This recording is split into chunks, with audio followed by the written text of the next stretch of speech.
What's going on, Conscious Crew? It is your favorite breakdown commentator, CTV. Welcome to another riveting episode of the Consciouztv platform.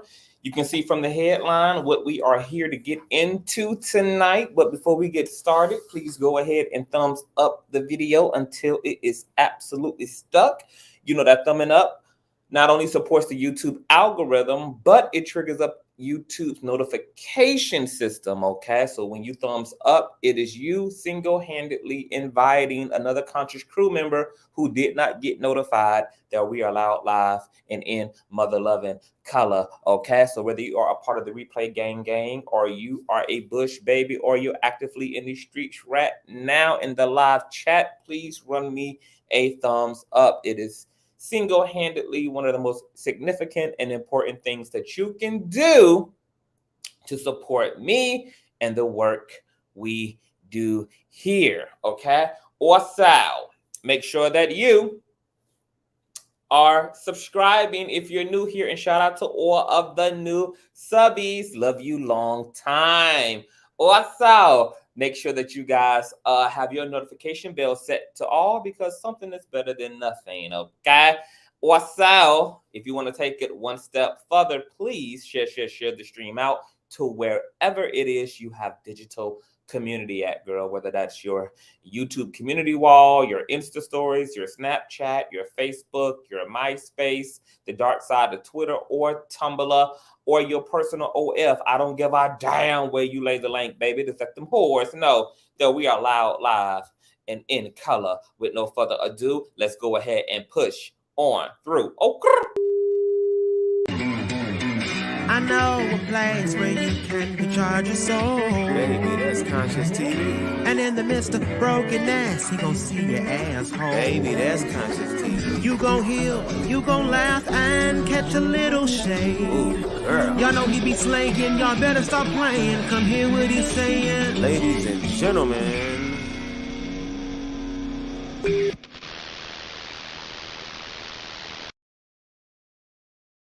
What's going on, you guys? Let me speak to the conscious crew as you guys pile into the building. And once again, please do not forget to thumbs up the mother-loving video. What's going on, Rajon Reynolds? Hey, boo. Whose B-Day? It's Tiffany's. It's our Tiff's B-Day, baby, right here on the screen, okay? Tiff's birthday was yesterday, I believe. She announced it when she joined the women's panel on yesterday. If you guys did not catch that panel hosted by our D the Equalizer, please check it out. It was amazing. It was needed, and there's more of that to come. But happy B-Day, Tiff. Okay, she's 21 years old. She can now legally get that alcohol and pop that mother-loving puss, okay? So show some love to our Tiffany RX in the chat. God bless you, Tiffany. Thank you for all of the support and all of the love and all of the amazing ways in which you support me.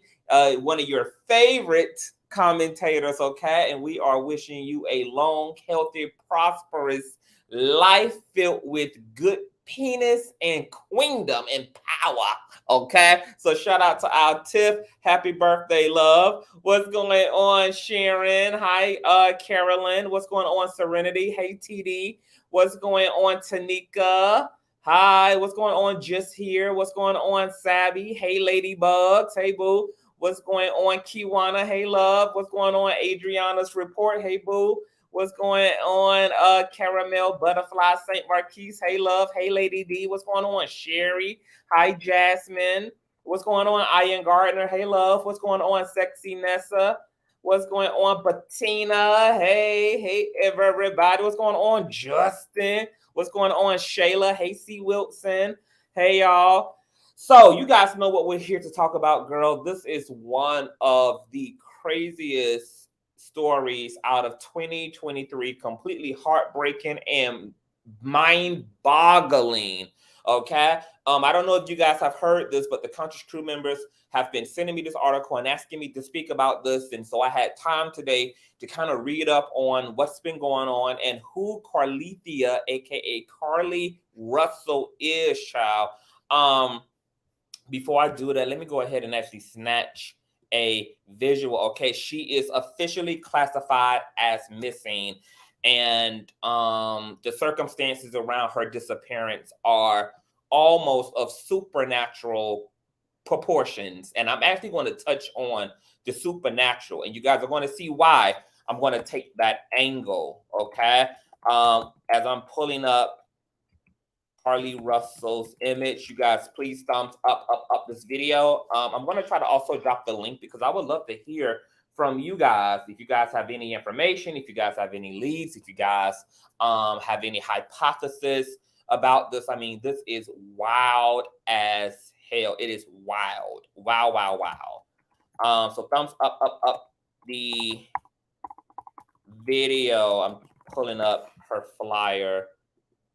Try to see missing persons. Okay, it has her information on it. Here it is. Let me blow this up, magnify this. Carlee Russell of Alabama, girl, where I now reside. You guys know I'm born and raised in Columbia, South Carolina, but I moved to Alabama 2 years ago. And so this is like very close to home now. New home now, child. This is just insane. Okay, hold on. I got a lot of stuff pulled up on my MacBook. Hello, everybody coming into the sanctuary, honey. Ushers, help everybody to find their seats, honey. And get ready for this content, this word, because this is a tragic, sad mess, you guys. This is absolutely terrible. Hey, Ebony, what's going on, love? Okay, hold on. Let me take a switch of water because we're going to do some water, and I want to lubricate this God-given deep throater, honey. The super soaker throater, honey, needs some lubrication. Hold on.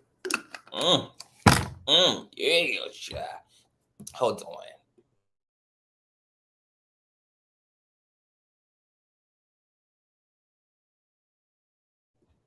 Yeah, it's baffling if the only hypothesis we're going to pull is one that's rooted in logic, okay? But we're going to touch on some unconventional theories in this particular story, honey, okay? So this is Carlee Russell, you guys, okay? Now, family members were on the phone with Alabama woman when she pulled over to check on a child that she saw walking on the side of the interstate. The last thing they heard before was her scream.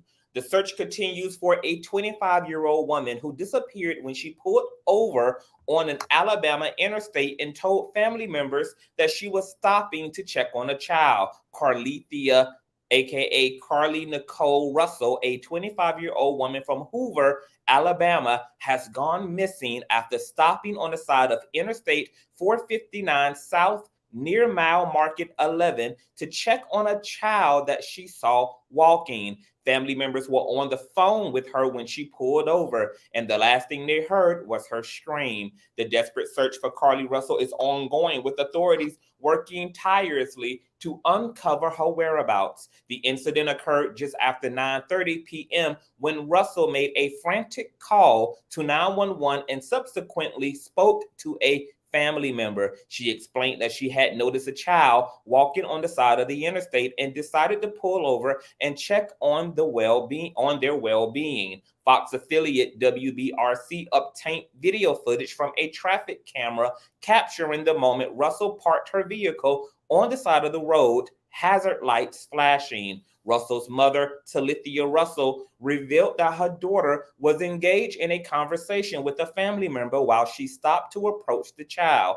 The family member could hear Carlee's voice asking if the child was okay, but there was no response. Certainly, Carlee emitted a scream, and the call was abruptly cut off. Although the family lost contact with Russell, the phone line remained open.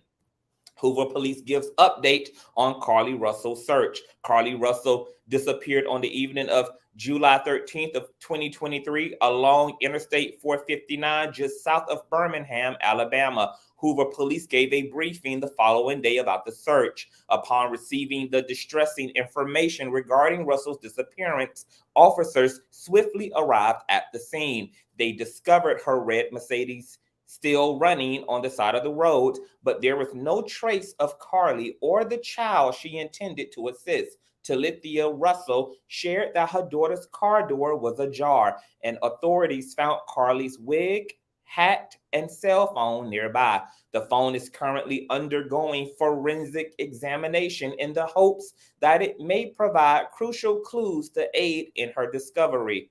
Potentially, no missing child reports have been filed in the area. During a press conference held by the Hoover Police Department, Lieutenant Daniel Lowe disclosed that a witness had observed a man standing beside Russell's vehicle shortly before officers arrived at the scene. This new lead has prompted investigators to pursue all possible angles and shed light on the mysterious vanishing of Carlee Russell. Carlee Russell is described as a 25-year-old woman who stands 5 feet 4 inches tall and weighs around 150 to 160 pounds. At the time of her disappearance, she was wearing a black shirt, black pants, and black tennis shoes, Nikes to be exact. On the day she went missing, Russell had finished her shift at a business in the Summit, Birmingham at approximately 8:20 p.m. She then picked up some food and began her journey back to Hoover, where she resides with her parents.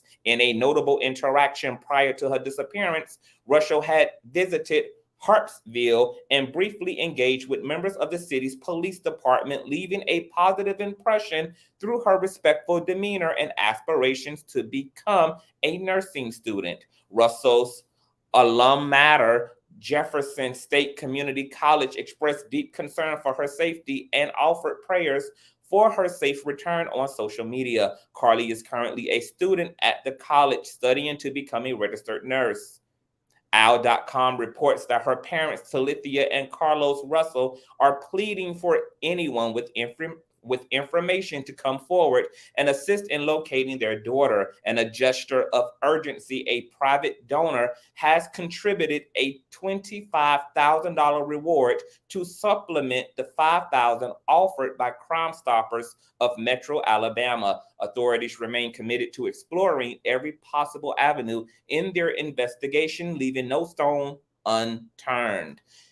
Individuals who possess any information relevant to Carlee Russell's disappearance are urged to contact 911 or Detective Brad Fountain at 205-444-7562 or Sergeant Drew Mims at 205-739-7274 or Crime Stoppers of Metro Alabama at 205-254-7777. As the search for Carlee continues, the community is rallying together in the hopes of safely reuniting her with her loved ones.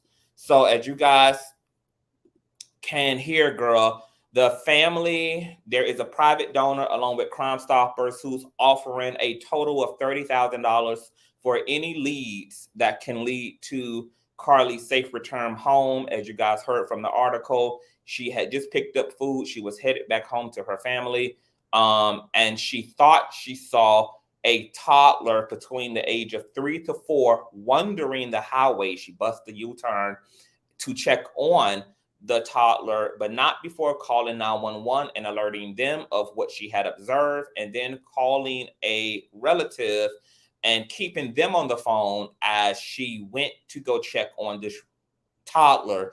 As she stopped to check on the toddler, the relative could hear Carlee interacting with the toddler, even though they could not hear the toddler respond. They don't recall a response as Carlee was asking the toddler, was it okay, etc.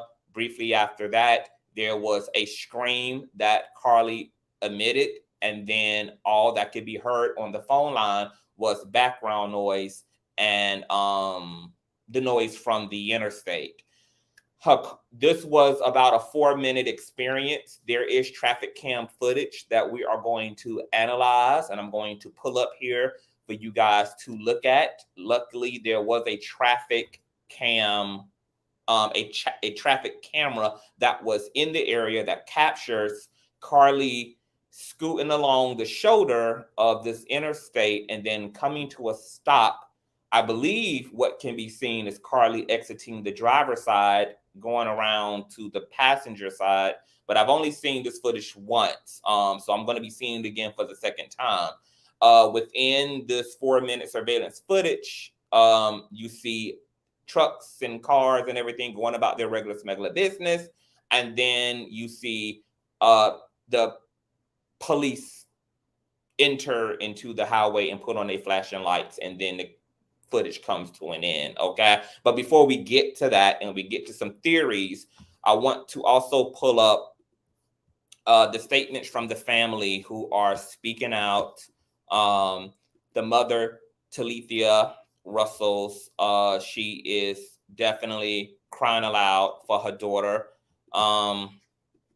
And we're going to hear from her. Let me pull up a fair use disclaimer. This footage is covered by fair use, which covers parody research, all that good jazz, okay? Covered by fair use disclaimer, etc. Okay, this footage is courtesy of Fox 5 Atlanta, you guys. So let me go ahead and pull this up. And thumbs up as you guys are in the building. Okay, thumbs up, up, up until it is absolutely stuck. All right, here it is, girl. Let's listen to what the mother had to say at a press conference. But we just ask everyone to please, please, please, wherever you are, if you're not in Birmingham, whatever, they could be in Georgia. We don't know. Just 2 hours west of Atlanta, a Birmingham area couple making a nationwide plea for the safe return of their daughter. It was Thursday night. Carlee Russell, known as Carlee, was driving home from work on I-459 near... Okay, so that's the footage right there, and that's about as much of that as we're going to play. Let me see actually if the family appears again. Okay, here it is. I just want to hear from the family. Asking the child if they were okay. The child, if they... And the child, if I could hear her asking the child, my daughter-in-law could hear her asking the child if they were okay. The child didn't respond, or at least she didn't hear her respond. He or she respond. And then she heard our daughter Carlee scream. That, the last sign of Carlee. Police officers who were already en route to the location of the initial 911 call located the female's vehicle as well as some of her belongings at the scene. They have found her wig and her hat and her cell phone. Fox affiliate WBRC obtained... Okay, let's get to the speaker again. Don't have much else to go on. A single witness has reported possibly seeing a gray vehicle with a light-complected male standing outside of Carlee's vehicle. They are using any information they get to try and bring Carlee home. Okay, so that is what the family had to say. Now, what you guys are about to see is this traffic cam footage, and it's going to show Carlee scooting along. Actually, I thought I had that pulled up, and I actually do not have it pulled up. Hold on. Scooting along the interstate to go check on this alleged child. Okay. Carlee Russell. All right, let's do it here. Thumbs up, up the video, you guys. Thank you so much. And once again, this footage is also going to be covered. Want to be dentist ready? By fair use. Hold on.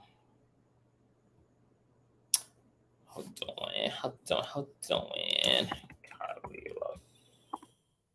Russell. I had it pulled up on a website, but I'm gonna have to go to Miss YouTube. Apparently. All right, let's do it. So, of course, this footage does not have any audio. It's all visual, okay?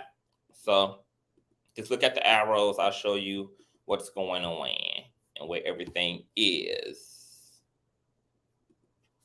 All right, so this is that footage, traffic camera footage on I-459 at the time of Carlee Nicole Russell's disappearance, you guys, okay? So I'm just gonna let this play. Now, this is her. Oh, let me shrink me. Oh, okay. All right, so that's her. You see her with her emergency lights on here. She's scooting along the right of the shoulder. Okay. This footage captures everything. So this is all that there is. Okay. I'm going to give you guys commentary. Okay. So this is her scooting along to go check on this alleged 3-year-old or 4-year-old toddler that she believed that she saw wandering the interstate. Okay. You guys can see her. She's up here. Okay. Now she's about to come to a stop. Okay. Flashing lights, etc. Okay. Now she stopped right before the sign here that you can see peeking out the bushes. I'm going to zoom. Okay, so she's getting out the car. You can see her car door open and close. You can see her coming around the back of the car, and she makes to around to the passenger side of the vehicle. You can see the passenger door open, and it's remaining open, and the lights are blinking. And there's no vehicle in front of her. There's no vehicle behind her. On the shoulder, the cars, everybody else is just moving along, going about their business. She's here, etc. All right, you can even see some of the 18-wheelers are kind of moving around her, etc. Proceeding with caution. You see another vehicle here with emergency lights on. Okay, they're getting over to their left lane. Carlee is still here. Blinking lights. Door still open. Okay. Everybody is moving to the left. Some people are moving to the left to avoid hitting her, etc. Okay. Let me zoom out a little bit. You can see there's no other vehicles but hers in the shoulder. Parked, emergency lights on. Now, this is the period which she's on the phone. This is the period which she's talking to the in-laws. This is the period where there are screams heard. This is the period where allegedly a gray vehicle was seen parked in front of her, that there was a light-skinned or brown-skinned man that a trucker allegedly observed leaning over the door of her vehicle. But as you guys can see, none of that is actually perceived or witnessed or visible. It just didn't happen, according to the facts of the footage. Even though someone called in and tipped off that they saw a gray vehicle in front of Carlee Russell's car and standing at her vehicle. But none of that can be witnessed or seen. It did not play out in the footage. And these are the exact moments that all of this screaming and phone call with the in-laws, etc., could be heard. Once again, everybody's going on about their business. Nothing is happening out of the ordinary as far as anybody else who's driving or on the road. As you guys heard from the articles, nobody else had called in and reported a toddler. And you can see how busy this interstate is. It's consistent. There's fluid traffic. Certainly, had there been a child wondering about the interstate, then absolutely, you would expect that there would be more phone calls or at least more people who would call in and corroborate Carlee's observations that they also saw what appeared to be a child, but none of that was reported. Carlee was the only person who witnessed this phenomenon, who witnessed what she thought was a child, etc. And she was so convicted and so convinced that she saw what she saw that it made her turn around. It made her call 911. It made her call her relative. And as you guys can see here, she certainly busted the U-turn and went to go to where that child allegedly was. And apparently she really saw something, because even her relative who was on the phone, and here's the police coming in. And that's it. That's all the footage. That's the whole moment that everything happened in. There's no before or after. This is the point where she disappeared. This is the point where she vanishes. This is the point where a child allegedly was, and the relative could be heard. Hold on, let me, because I'm going to. The relative. Hey, it's Dana from Stream. The relative could hear her speaking to the child. So it appears that Carlee really saw something. She saw something. She was interacting with something upon stopping the vehicle. She was speaking to something as she exited her vehicle, and she stopped at this spot on the interstate. Once again, no one else saw this toddler. There were no other reports of a toddler wandering, and no one has yet to come forward who was on the interstate that night who can see that the story is going viral to verify or corroborate that a toddler was indeed wandering the interstate. But Carlee was under deep impression that there was a child. She even interacted with what she believed to be a child. Her relative could hear her on the phone. Her sister-in-law could hear her on the phone, asking this alleged child, was it okay, etc. And then there was a scream, and then there was nothing but background noise. And then shortly after that, you see the police come into visibility. Once again, there was an alleged tipper who said that they saw a gray vehicle. There's no gray vehicle. There's no other vehicle. No one else had pulled over. There's no other vehicles on the shoulder of the interstate. Nobody else pulled over on the shoulder of the interstate. No one got out the car to assist Carlee, etc. So I don't know whether this tipper is somebody trolling the situation and just called in to make a very obscure and very bizarre situation even more bizarre, because we live in that age now where people be trolling on real life situations. So just could have been some asshole who called in to, to just throw shit off.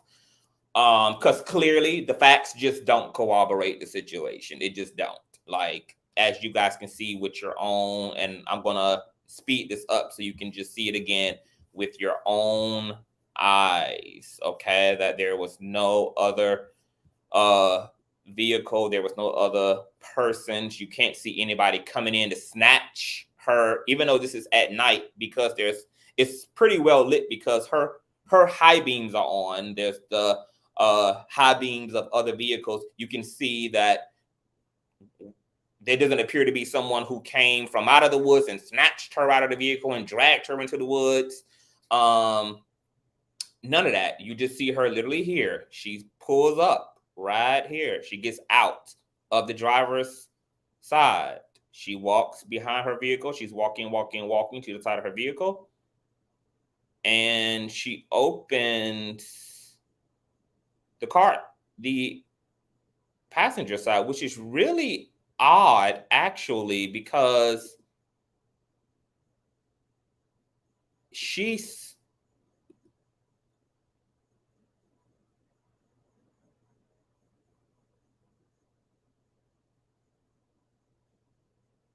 saw something. The door is still open.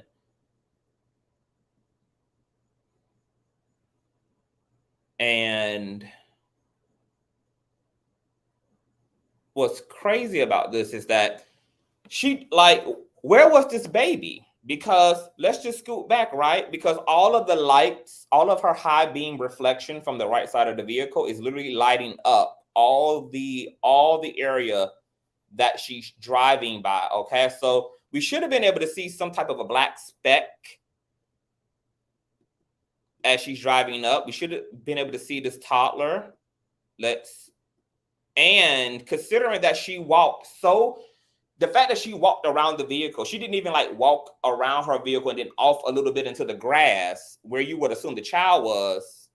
And I'm going to assume that the fact that she stopped this vehicle where she did, she parked right to where the child was, because she immediately goes from the driver's side of the car to the passenger side of the vehicle, and then just opens the car door.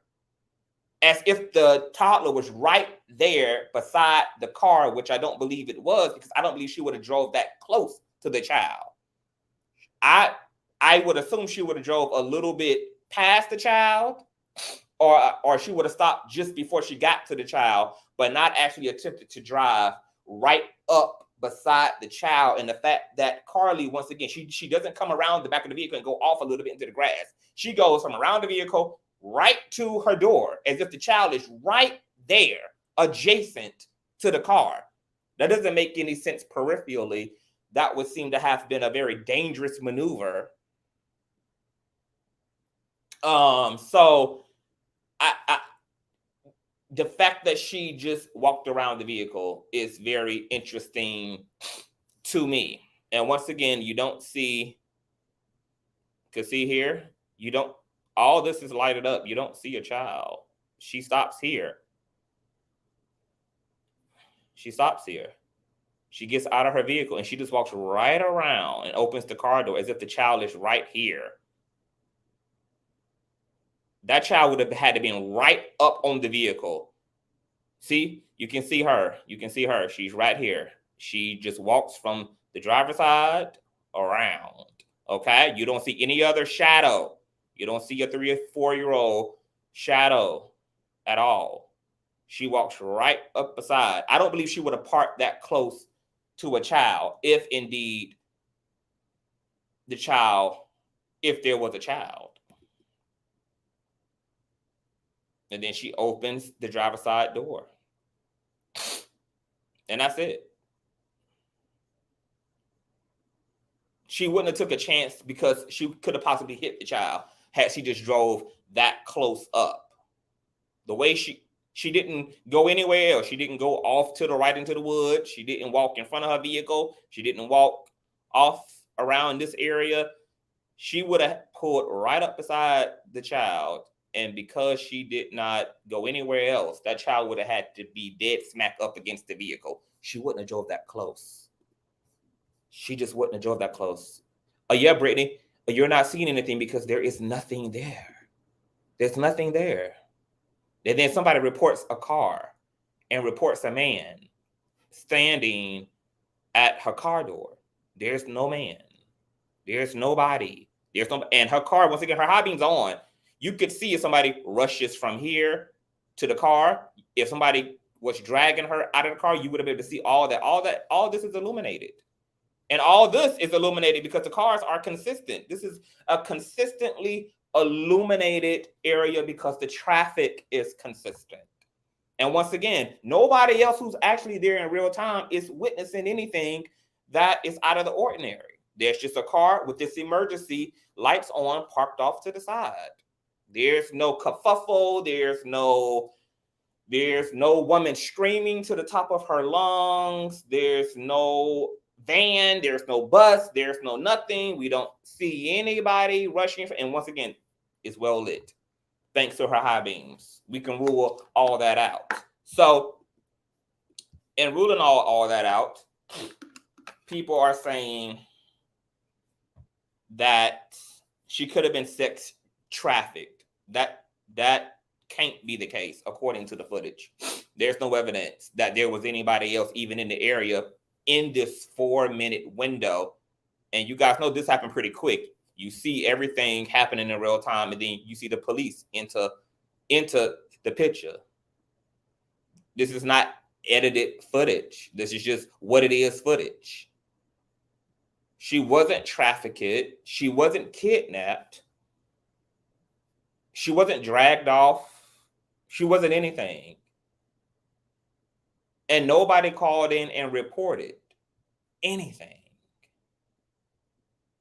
Nobody reported anything. Nobody saw anything except this anonymous tipper who claimed they saw something that can't be seen in the actual footage. Nobody dragged her into the woods. Dragged her where? Her car is completely illuminated. You don't see anybody coming into frame. You don't see nobody leaving the frame. And all these cars, people would have saw someone dragging a conscious woman. Because not only, let me tell you how crazy this is.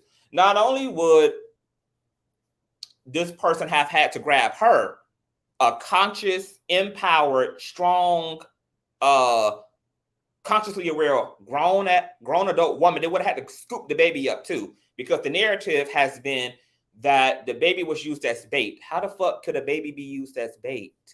Where is the baby? You don't see Carlee leave her vehicle. But yet, as police enter into frame, the car is completely empty. But that's the last place you see her on the traffic cam footage. They would have had to scoop 2 people up. You don't think a highway full of 18-wheelers and pedestrians would have saw somebody or bodies grabbing a consciously aware woman, dragging her into wherever, and a baby? That's a whole lot of activity to just go unnoticed.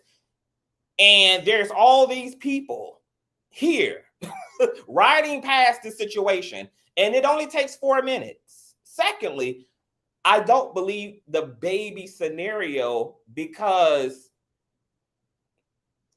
the theory from the police and from the public is the baby was used as bait to grab the attention of some unsuspecting, compromised, vulnerable individual for the sake of trafficking them for God knows what. The problem with that is that how can you control those circumstances if you are the trafficker, right? Because there were police up and down this interstate as well on this day, which is why police were able to make such a quick intervention right after Carlee's phone call. Police were driving all and up and down this highway. So it wouldn't have been smart to use a toddler as a way to distract some vulnerable woman. But on top of that, the trafficker can't guarantee who the hell is going to stop. It could have been a family of 6. It could have been multiple vehicles that could have pulled over all at once, witnessing this child. So this doesn't, and then once again, you can see that the traffic is fluid on this interstate. So the trafficker wouldn't have had any way to control and choose who was going to take the bait. There is no baby. That's the reality. There is no baby. There is no trafficker. There is no man. There is no gray vehicle. There is nothing happening in this situation based upon the footage and based upon those who were in the area driving past, minding a business, that corroborates the fact that there was a struggle, there was a fight, there was a kidnapping, that there were multiple persons that could be seen standing at Carlee's vehicle. No, nothing. You see the 4-minute footage, and there is nothing that happens aside from you seeing Carlee scroll the shoulder, the right shoulder of the interstate, come to a stop right before the interstate sign, get out of her vehicle, walk behind her vehicle around to the passenger side, open the door, get in, and then disappears. And there's no baby, there's no van, there's no bus, there's no other people rushing into the scene. There's obviously nothing going on because the people who are driving past this aren't even alarmed. They aren't witnessing anything. And as you guys heard from police, there were no other calls coming in as it relates to a wandering baby or a distressed woman or nothing. And then we get the footage, thank God. This woman just blatantly disappears into thin fucking air in 4 minutes, and she's allegedly told, or she allegedly witnesses a child wandering. And her sister-in-law, who she's on the phone with after she gets off the phone with Alabama police, actually hears her interacting and speaking to what she believes is a 3 or 4-year-old toddler, asking the toddler, "Are you okay?" The sister-in-law doesn't hear the child reply. She don't hear a cry. She don't hear moaning. She don't hear anything. She don't hear any response after Carlee asks this alleged child, are you okay? And then Carlee lets out a yelp. She lets out a distress scream.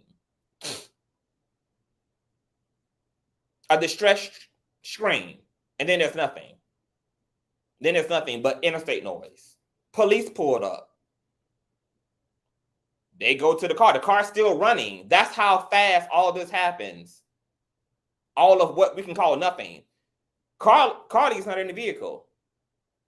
Her car is still running, as you can see, as police reported. Her hat, her wig, her phone, her purse, everything that a typical thief would take is not there. I mean, is in place. None of her belongings. Now, why would this woman come out of her hat and her wig? Why would she come out of her hat and her wig? It's almost like she vanished from under the wig. Like she just hit a damn ley line and just walked into another dimension, just vibrated into another damn dimension, disappeared right from out of her damn clothes. And ain't no snatching it off. You don't see no interaction. You don't see no activity after Carlee pulls over, walks out of her vehicle, opens her passenger door, and gets in. You telling me that all that happened and that's not going to be captured on fucking surveillance? At what point do you see somebody walk into frame, snatch this woman's hat, wig off, there be a struggle, you see her fighting somebody off, and that person or people not only snatching her up, but snatching up a baby? You see, this is the shit that scares me about the court of a public opinion, because y'all will literally create shit that you can't even see. You don't see nothing like that remotely happen, and yet you just gonna create it. And for what reason? We can't be that desperate in our observations. Let's be critical here. And I know it's scary, and the natural mind is wanting to create something to make sense of this. But this ain't one of them situations, because we got the footage that allows us to accept what simply is not happening. That does not happen in this footage. You don't see no other shadows. You telling me that you can see Carlee's, I'm calling her Carleecia. I'm thinking about Miss Hood. You tell me that you can see Carlee's shadow, but you don't see these other people that snatching her wig, snatching her hat. You don't see her shadow again either. You don't see the baby shadow. Where all the activity at in this footage? Where? So let's blow it up again. Let's blow it up again. Okay, let's blow this up again. Thumbs up the video. This the type of shit that ends up on Unsolved Mysteries. Okay, let's blow it up again. This is Carlee. She's about to stop right here, right before the sign. That's doing a peekaboo. She's driving up the shoulder.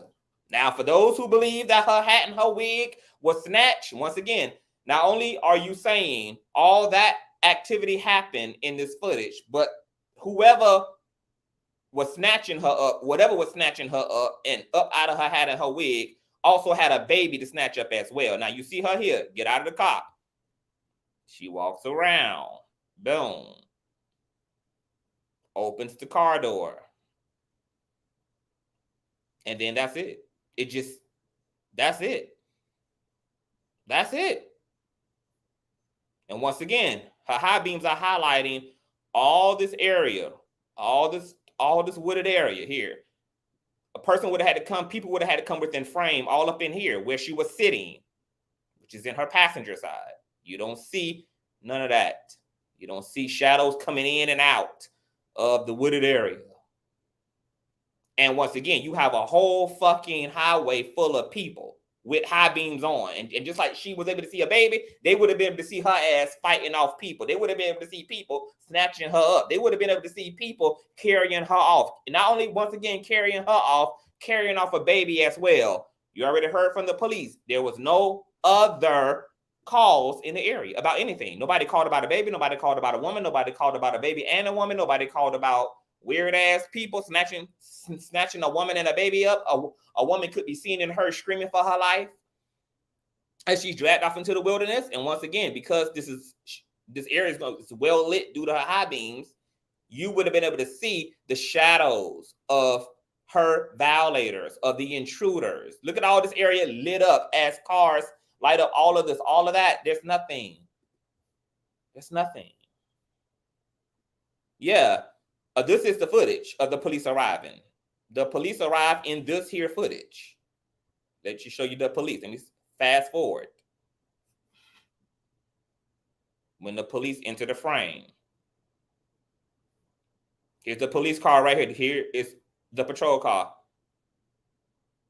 Turn it on, and that's it. So in that 4-minute window is what happens.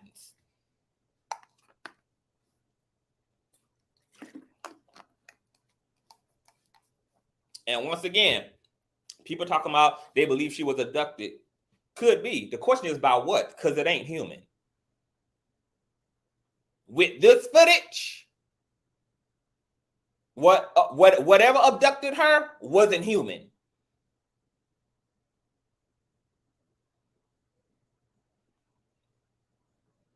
Where are the abductors? This is not some woman that disappeared in a remote area. There are people adjacent to the vehicle. There are 18-wheelers. There are pedestrians all riding alongside all of this. Nobody saw. Not only did nobody see shit, we don't see shit.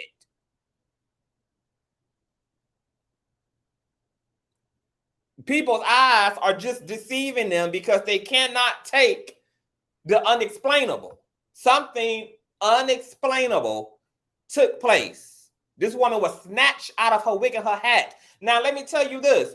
What person takes the time to do it's not making sense, honey. I don't think the people who talking about, oh, but she was snatched, she was abducted. Where? There's nothing that supports that. Nothing that supports that. You're telling me that traffickers were stupid enough to put a baby out on the shoulder of the highway, a baby that only Carlee saw, for one, because you got to deal with that.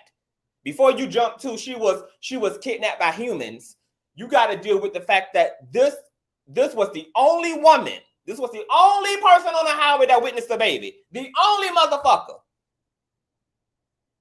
Nobody else stopped for this alleged child. Nobody called in 911 about this alleged child. So first you got to deal with that. Before you even get to her being snatched up, you got to get to why in the hell was she the only damn person who witnessed a toddler wandering the interstate?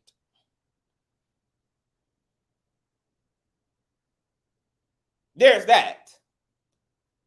So then you're saying not only did the traffickers put out a baby as a decoy, that they would have been stupid enough to do that on an interstate. Do you know how many other isolated roads and streets they would have did this on, where there's less police presence, there's less eyewitnesses? Because if they intend to traffic right, they're committing a crime out in the open. No criminal is dumb enough to have this many eyewitnesses. Do you know how many people had this woman been abducted? And you're thinking because you got to think from the trafficker's perspective, how much this would not make sense. How much they would have risked police pulling up on the interstate or pedestrians interceding, pulling over as well. You see 18-wheelers, 18-wheeler drivers carry weapons. You see multiple 18-wheelers just driving by. Traffickers wouldn't have risked eyewitnesses and possibly all this intervention in the crime they wanted to commit out in the open.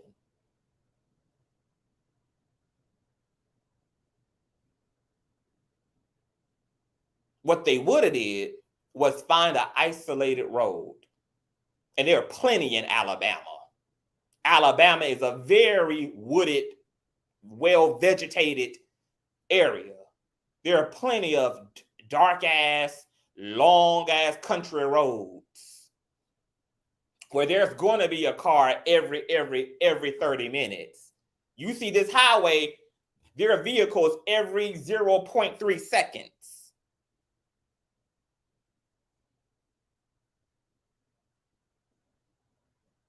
There was no adult. There was no other adult either, because if there had been, Carlee would not have pulled over.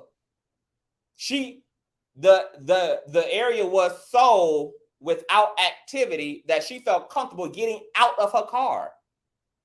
If there would have been another adult, another presence, another etc., she would have never even turned around to begin with.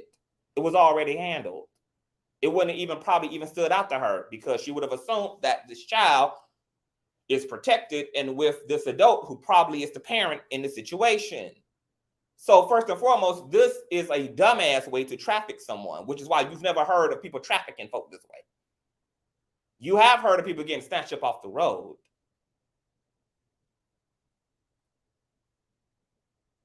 But what you hear is people walking. The victims are walking down the road. You don't see traffickers going out of their way to create decoys and all of this shit.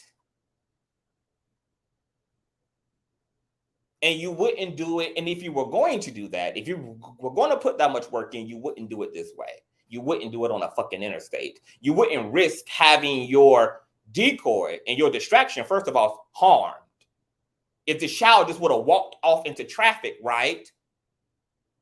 That would have caused a lot of fucking confusion and made a lot of noise. And that would have been a situation that would have made the whole shit risky for the trafficker. It don't make no sense. My decoy is a child that I'm going to put on the interstate. The child is walking so close to the interstate that obviously it's an endangerment. This is why Carlee even calls the police to begin with. I'm going to sit there in the woods and hide out while my decoy is out there close to the goddamn roadside. I'm going to hold. And then what am I going to do? The wooded area is a whole wooded area. So it ain't like you can snatch her up and then go put her in a van and just drive off. Where are they going to go to the right? That's all woods. All wooded.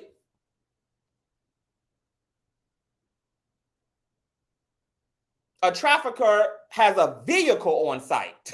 They're not trafficking people with their own damn two legs. They ain't dragging people across miles and stretches and shit. They need a quick get in, get out. They're not going to deal with, and then we don't see a single person. And we know ain't multiple people involved in this because we don't see nobody but her. All these people would have been seen in this footage. Her high beams are on. That's why we able to see her shadow. Like, how her shadow gonna appear? But so what? The traffickers don't have a shadow? The babies don't have a shadow? Are they made out of some type of translucent fucking material? They subjected to the same laws of physics that Carlee ass is subjected to. And just like we saw her shadow, while we don't see her shadow being carried away, and we don't see nobody coming in to the sphere of light as well. And then to make matters even more spooky, the sister-in-law only hears a single scream, not even a consistent one. She doesn't even hear, ah, ah, ah. She hears just a yep, and then there's nothing. Whatever happened instantaneously. And it happened without human agency. Whatever happens in the quickness, in the blink of an eye.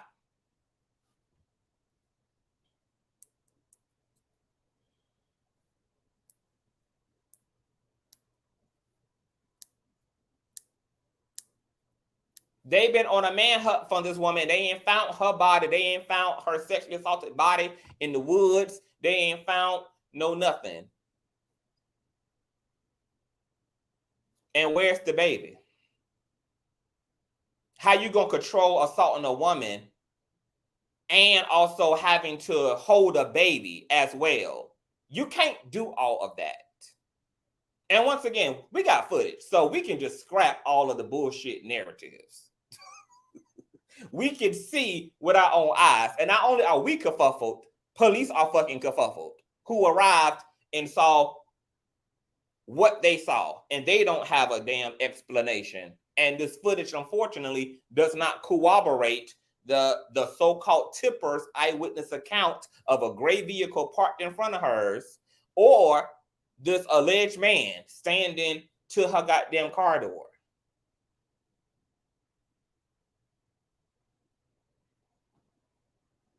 Deal with what you actually see, and do not be afraid to deal with it. Some of y'all very, very afraid to deal with what ain't in this footage. Listen to all of the things. She was the only person who called in about a child. Deal with that. Because we got a lot of shit to deal with before we can deal with the traffickers. Deal with the fact that she was the only person out of all these out of all these truck drivers, out of all these folk who saw a damn baby.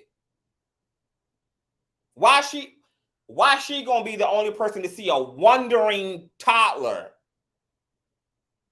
To make matters worse, not only is she the only one to report the child out of everybody else who's moving through this interstate area,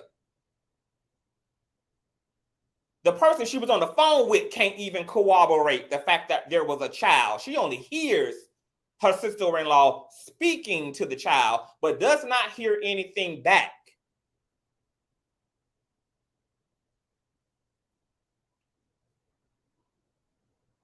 Then she hears a yep, and it's just a single yep. It's not a whole drawn out struggle or nothing. Just a yep. Just that. That's it. And all this happens in 4 minutes, and every minute of it is captured on a traffic cam. Because that's how stomped and dumped and dumbfounded Alabama police are, that they have to publish this surveillance footage and hope that somebody has a left-brained, logical response for something that at this point exists in the fringed, unsolved, mystical realm.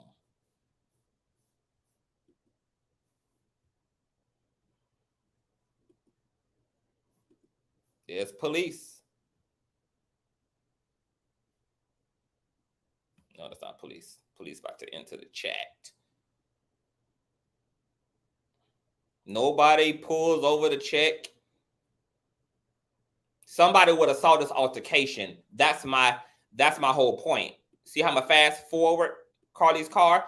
There was never a point where Carlee's vehicle was pulled over and this interstate was empty of vehicles.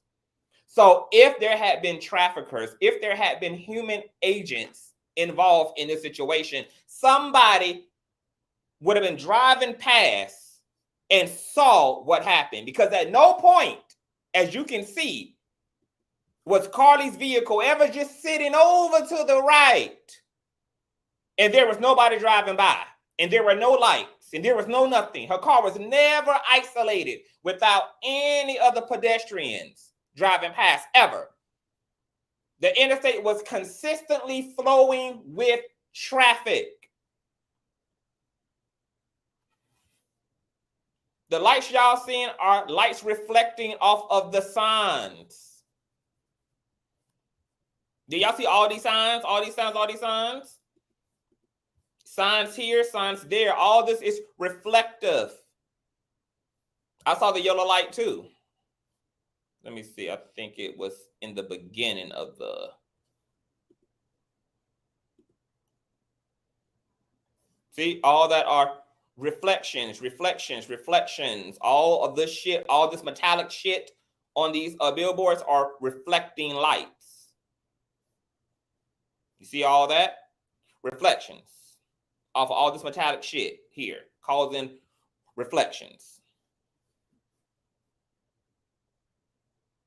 The highway was never empty. Never empty.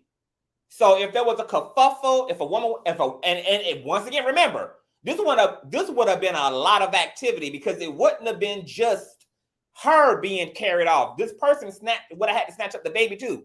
You telling me all that's gonna happen? And not a single motherfucker who is consistently driving along this stretch of interstate saw a motherfucking thing. Nobody. This person or people would have had to come into view and not only snatch her out of her driver's side, but also snatch up this baby. Where do you see? I don't care about lights. What do you see happening in the peripheral? You don't see her all the way down here. You don't see her all the way over there. I don't care about no yellow lights, no red lights. Where do you see all of that activity as it relates to where Carlee is sitting? Because that's the only thing that matters here. That's the only thing that matters here is what happened up in her is what happens. You don't see Carlee walking down where the red is. You see this red is traveling. You see all that is lights. It's signal lights. All that shit is reflective off of the back lights. I'm too smart for this. I can't entertain some of y'all in the chat because y'all making me stupid. This is really not rocket science. You can literally see what everything is as you observe the damn footage. Some of y'all trying hard, but it's embarrassing. Try a little less. Try a little less. I just showed you. You just saw them yellow lights with the back signal lights off of other vehicles that are being reflected off the signs that are on the shoulder, which is why the lights appear to be moving along the shoulders in the woods. Like y'all, some of y'all making me stupid. So just pull back a little bit. Pull back off of the intensity of your analytical mind, honey. Just moonwalk back. Just give me about 10 feet up off that thing. Okay? And then rest in your femininity.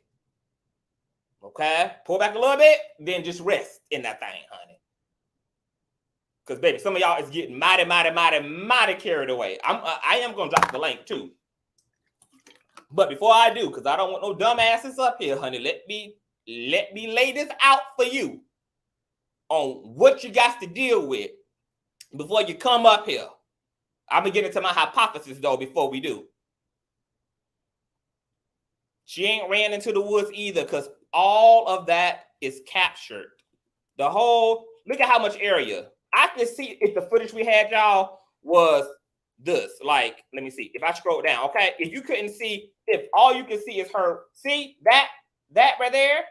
Those are backlights. Those are backlights. Those are lights being reflected off of all this metallic shit.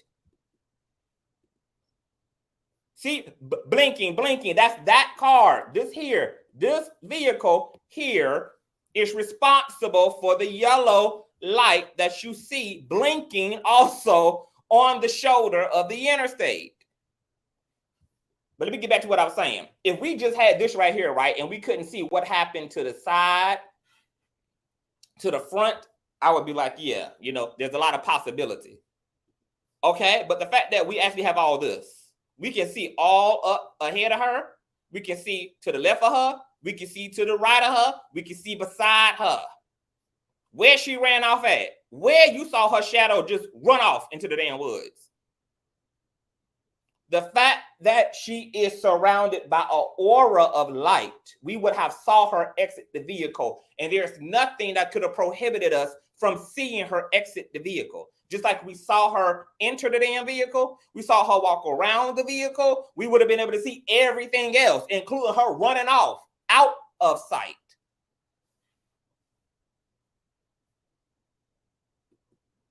So I'm going to tell you what I want us to deal with before we get to this trafficking shit, because it ain't no goddamn evidence of, it's more evidence that she disappeared into thin air than there is her being snatched up. Matter of fact, the eyewitness claim they saw this tipper put a whole nother damn vehicle in this footage, a gray vehicle, put a whole light-skinned man in this damn footage and put his ass right there to the damn window of the vehicle. And some people gonna look at this footage and say they see that. Somebody gonna look at this damn footage. Somebody somewhere is looking at this footage and they can see the gray car. They can see a man standing at the vehicle. They can see all types of obtuse objects, baby. They can see all type of shit, honey. Somebody looking at this footage right now and can see a school bus pulled right behind her, baby. And can see a driver. Can see two ninjas in burglary outfits, girl. Somebody right now looking at this damn footage, baby.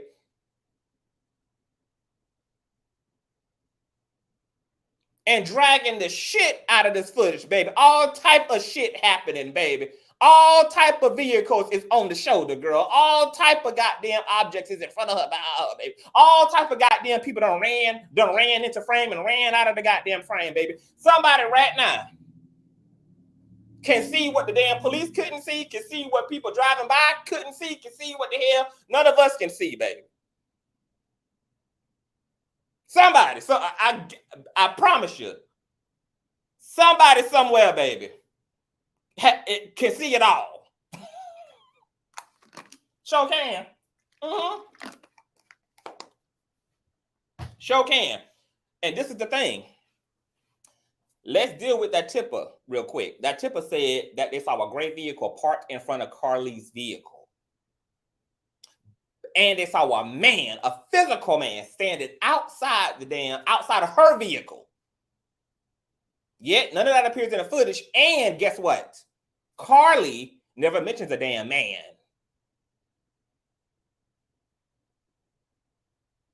Carlee never mentions a man to her cousin.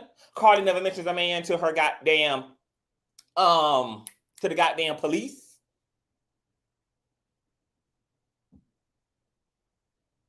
Carlee allegedly never interacts with a man. The sister-in-law never hears it. She don't hear anybody on the other side. She can hear Carlee scream loud as hell.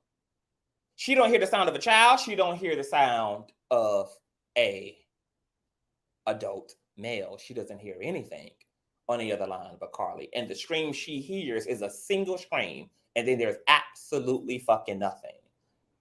And you're telling me that somebody or bodies came into frame who don't have shadows for whatever reason. Everybody get to have a shadow but the baby and these alleged traffickers.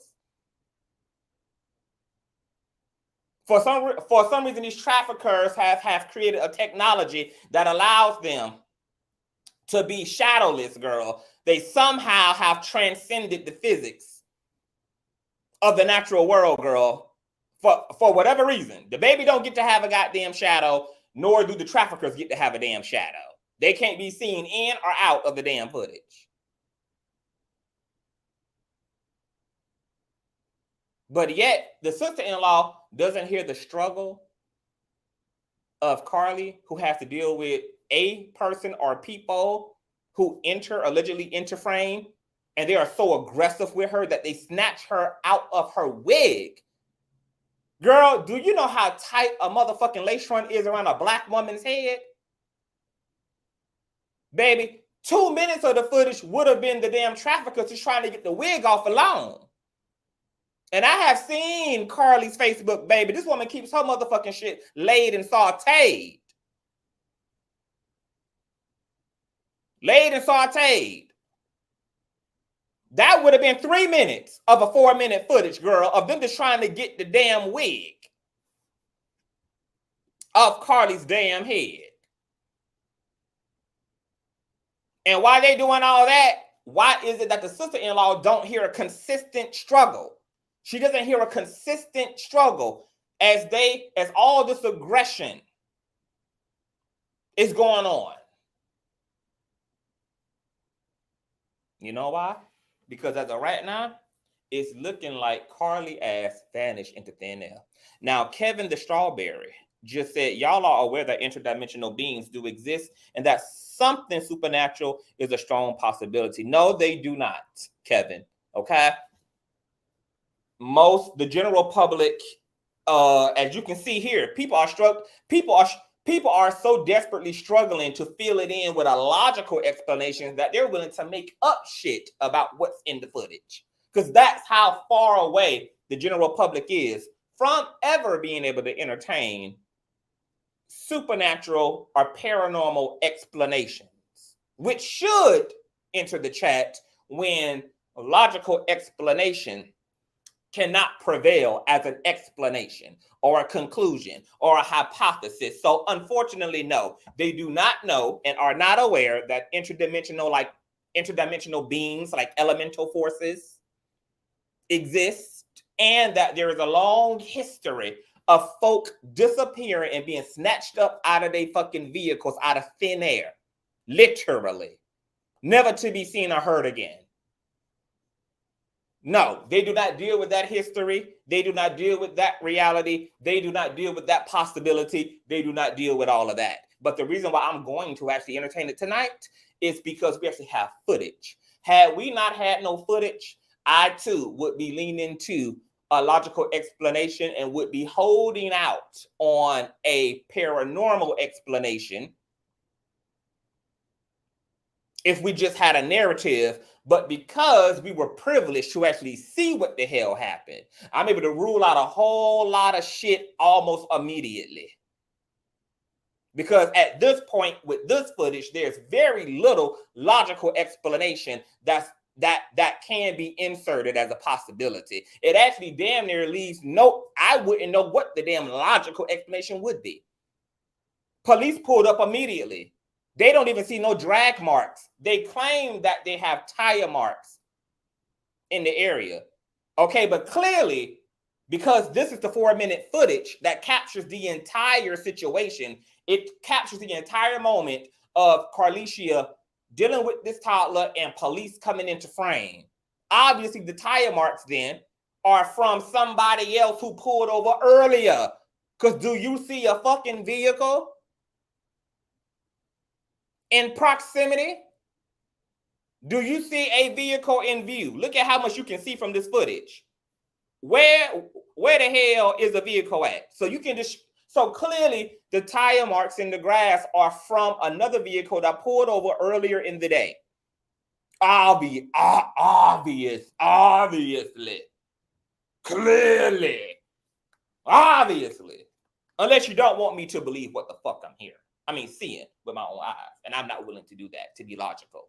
I'm not willing to disbelieve what I can see with my own eyeballs just for the sake of being logical. Just not going to do that. That's just what's not going to happen.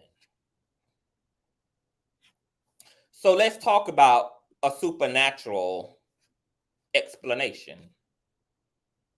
Have you guys ever heard of Missing 411? Has anybody here?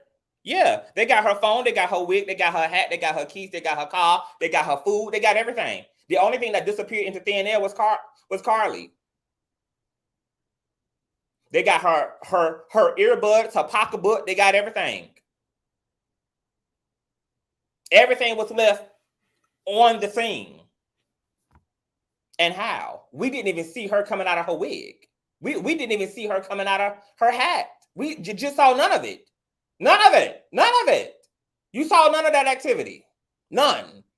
All you see is her getting her damn car on the passenger side. And then nothing. Nothing. No shadows running about, running amok. Nobody on the interstate pulling over because there's a woman and a baby being held hostage and fighting and screaming. No, nothing. Everything is going on. Everything is quiet. Everything is normal. It's like when this woman sat down in her vehicle, she just went, bloop, bloop. Okay, so some of y'all never heard of Missing 411. So let me give you a little brief history on missing 411 real quick. Let me see if I can find an IMDb. Okay, so missing 411 is it's a documentary series that was created by David Pilates, who focuses on disappearances of people who vanish in remote wooded areas such as national parks, open fields, etc. Right? And there are like fundamental similarities in each disappearance, such as people vanishing near these wooded areas or in these wooded areas, but vanishing out of their clothes. Their clothes will be found before their bodies are found. Their clothes are usually found in good condition. Their shoes are literally found off their bodies and typically in a pair, and they look brand new, despite the fact that they might have been sitting in the woods for 9 months. The tennis shoes done experience everything from snow, sleet, hail, rain, etc., and yet are neatly found by a bush or by a boulder. Boulders, metaphysically, tend to be the houses of fairies, or what we call the Fae. The Fae occupies the natural world. They've been witnessed by people. They've interceded in saving people. They've also harmed and unalived people. And they have kept people in a overlapping dimension that overlaps our own. Sometimes these dimensions can be accessed by accident. Something can happen in the unconscious of us that interacts with a ley line or interacts with a portal or a vortex that causes us to enter into this other dimension that looks like our world, but isn't our world. And people have experienced this phenomenon and lived to tell about it. People have experienced these entities and the dimensions of these entities to live to tell about it. Some of these people come out alive and other people are found unalive. And the Fae are ruthless. They take children as well. Children have been unalived by the Fae. It's ironic that Miss Carlee is in this wooded area. She sees what she believes to be a toddler. And ironically, gnomes, fairies, and other elemental beings and familiars oftentimes can be mistaken for children, which is why they get illustrated the way they do. It's very miniature-like people. And the Fae also have the ability to shapeshift. So they can appear like a child. They can take the form of an animal, a squirrel, a hamster, etc. And let me tell you what creeps me the fuck out. As a spiritualist who deals with Fae, who deals with the Fae, who deals with familiars, and who deals with fairies in my own work as a spiritualist,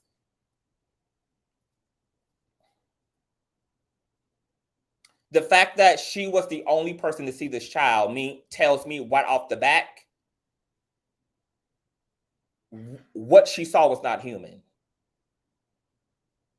But for whatever reason, she became psychically aware to discern this Fae that appeared to be a child. And then ironically, when she ziplined and U-turned around, got out of her vehicle to assist this child, she obviously opened her car door, sat down, and then put this child on her lap. Or brought this child in close to her between her legs. And she asked it, "Are you okay?" The sister-in-law said she heard no response. You know why? Because this was a psychic phenomenon. As of right now, that's what I'm going to label it until something logical makes it logical. But right now, we're going to entertain the paranormal and the supernatural. You ever been in a room and you thought you saw something out of the corner of your eye, but only you saw it? You can't get anybody else in the room to verify it? Or you ever was in your house with a bunch of other people and you thought you heard your mama call your name, and then you go ask her, hey, ma, what you want? And she said, I ain't call your name. Or you thought your brother called your name, or your man or your woman called your name, and I didn't call you. We've all had, even if you're not somebody who's ever had a lot of paranormal, supernatural experiences, you've had these psychic one-offs. You've had these psychic one-offs, right? So whatever Carlee seemed to have seen was only something she could see for whatever reason. Because poltergeist activity takes place all the time, and poltergeist activity is not spirits and souls. What is really defined as poltergeist activity is unconscious psychic phenomenon produced by the observer. Whatever's being experienced in the environment, whether it's objects moving, whether it's shadows, whether it's spirits, whether it's dead people, etc., are thought forms, are all manifestations of the unconscious psychic. A lot of people are unconsciously psychic, as in they're not trying to be. They don't know anything about being psychic. They don't live according to psychic, but nonetheless, because of whatever is going on in the unconscious, because all of us have these gifts. We're all God in the flesh. We're all eternity wrapped into a finite existence. We're all made in the image of the divine. We all have psychic capacity. Sometimes psychic phenomenon can be triggered by trauma, by stress. Sometimes it can be triggered through intentionally cultivated. Sometimes we are moving and living in very charged environments where there's a lot of psychic phenomenon. This is why you have paranormal investigators. This is why you have certain museums and churches and sacred places and abandoned prisons and cemeteries and various places in the United States that are deemed as haunted, psychically charged environments. If somebody is a psychic intentionally or even unintentionally, they can go into those charged areas and perceive supernatural phenomenon or even trigger up supernatural phenomenon. There will be things in the environment that will make contact with their psychic eye.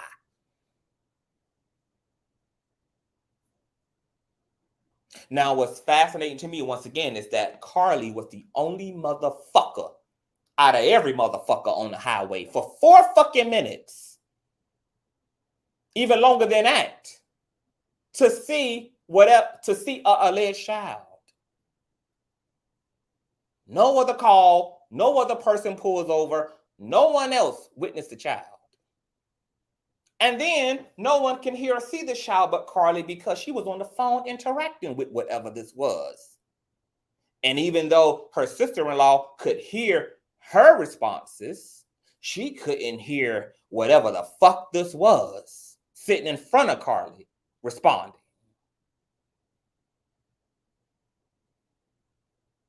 And then there's a quick yep. I'm gonna tell you what I think the yep was. I think that thing formed in front of her ass and snatched her ass up into the dimension of the goddamn fae. When she let out a yep, that's when that thing was transferring her ass, took her ass into the dimension of the fucking fae. All her sister-in-law heard was a single motherfucking yep. This blue.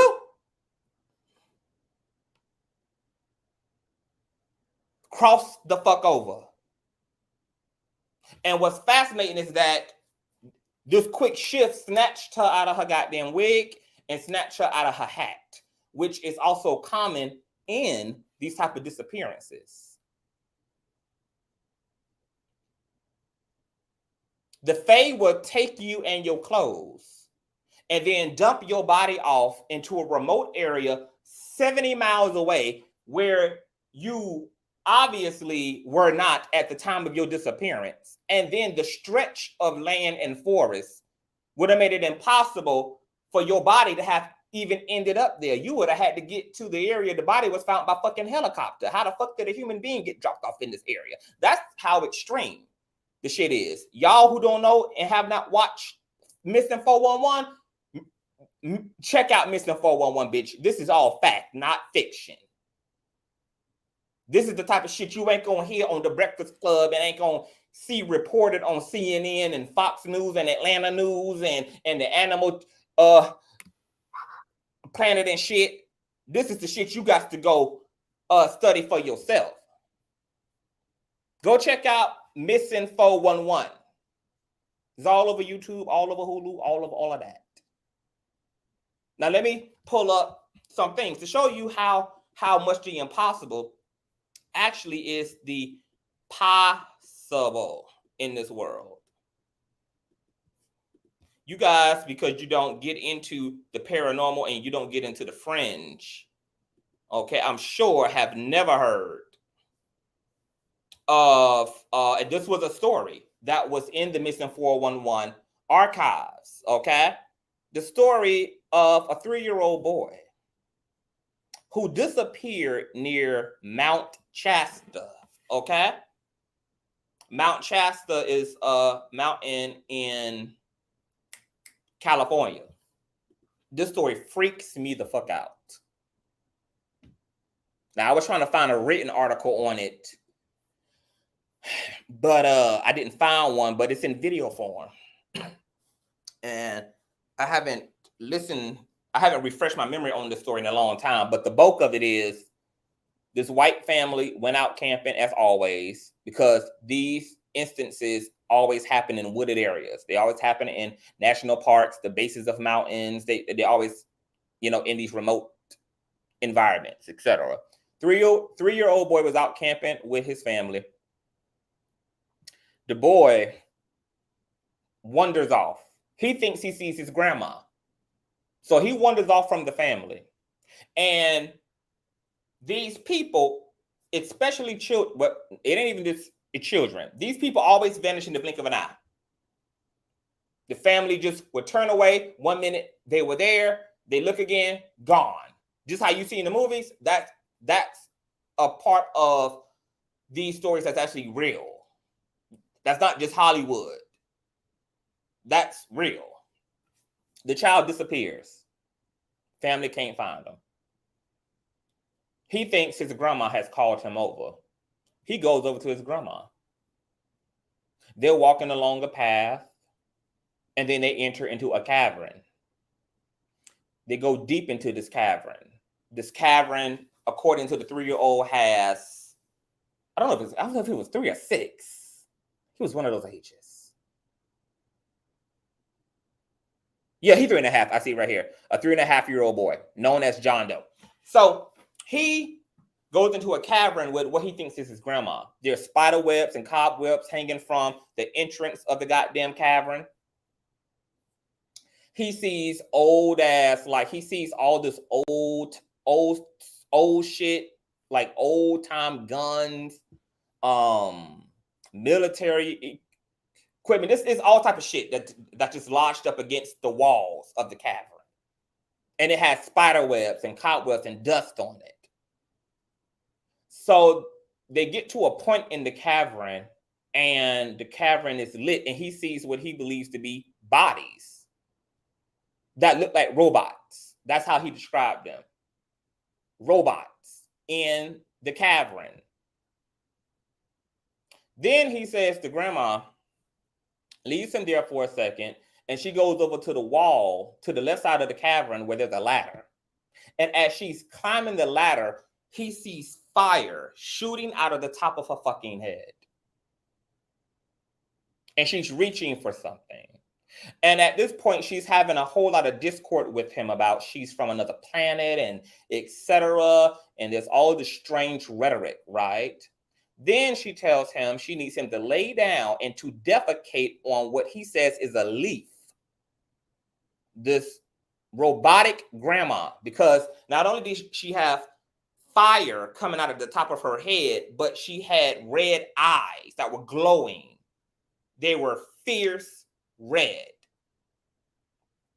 Now she got him on the floor of the cave, and she's asking him to take a poop on this leaf. He can't defecate. She's trying to get him to defecate. Defecate. He can't do it. So eventually, she lets him get up. She takes him out of the cave, and she sits him down in a bush, and she tells him to stay there. Somebody will find him. At this point, the family done called in a manhunt. They're looking everywhere. They can't find their son. They calling in the rescue choppers and all. 3 hours into the search, they find the boy wimping in a bush. Doesn't have any severe injuries, just some scrapes, some bruises, etc. They're happy to have him, happy to have found him. They're rejoiced. Let me tell you how fucked up and creepy the story fucking gets. So some time passes. Everything's back to normal. The family's living a regular smuggler life. The grandma wants to spend some time with her grandson. So he comes over for the weekend. And he's drawing pictures, etc. And he's drawing images of this of a female robot. And so the grandma asks, so who's this? And he's like, this is you. And she was like, oh, what do you mean? She was like, I don't like the other grandma. And she's like, oh, what do you mean the other grandma? And she's like, the robot grandma. I don't like that grandma. And she's like, robot grandma, because the family had not disclosed what had happened or what the 3-year-old story was. They kept that part under wraps.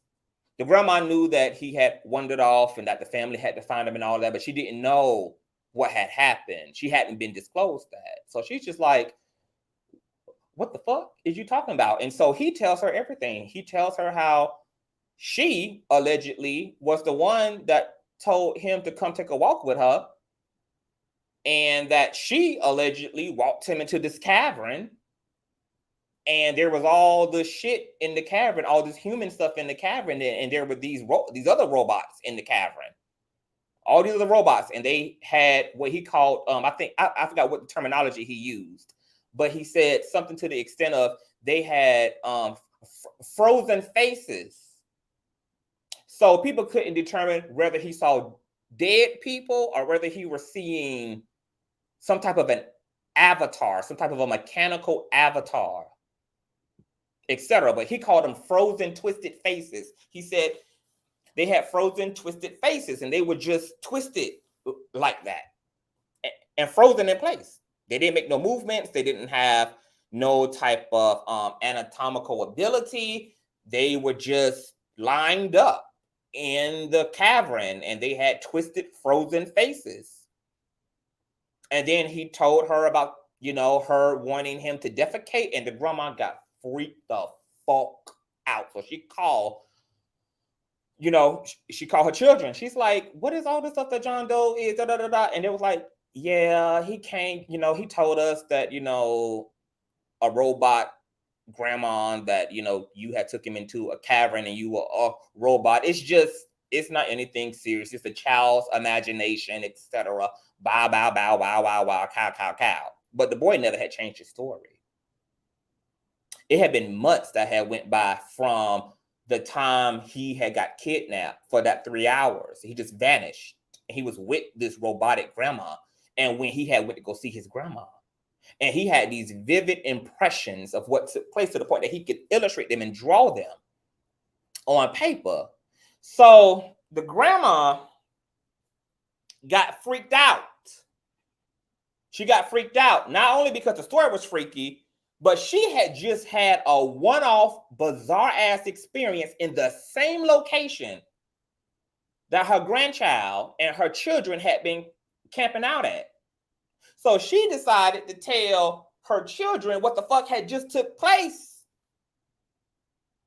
just a year prior to this bizarre experience with her grandchild. So check this shit out. The grandma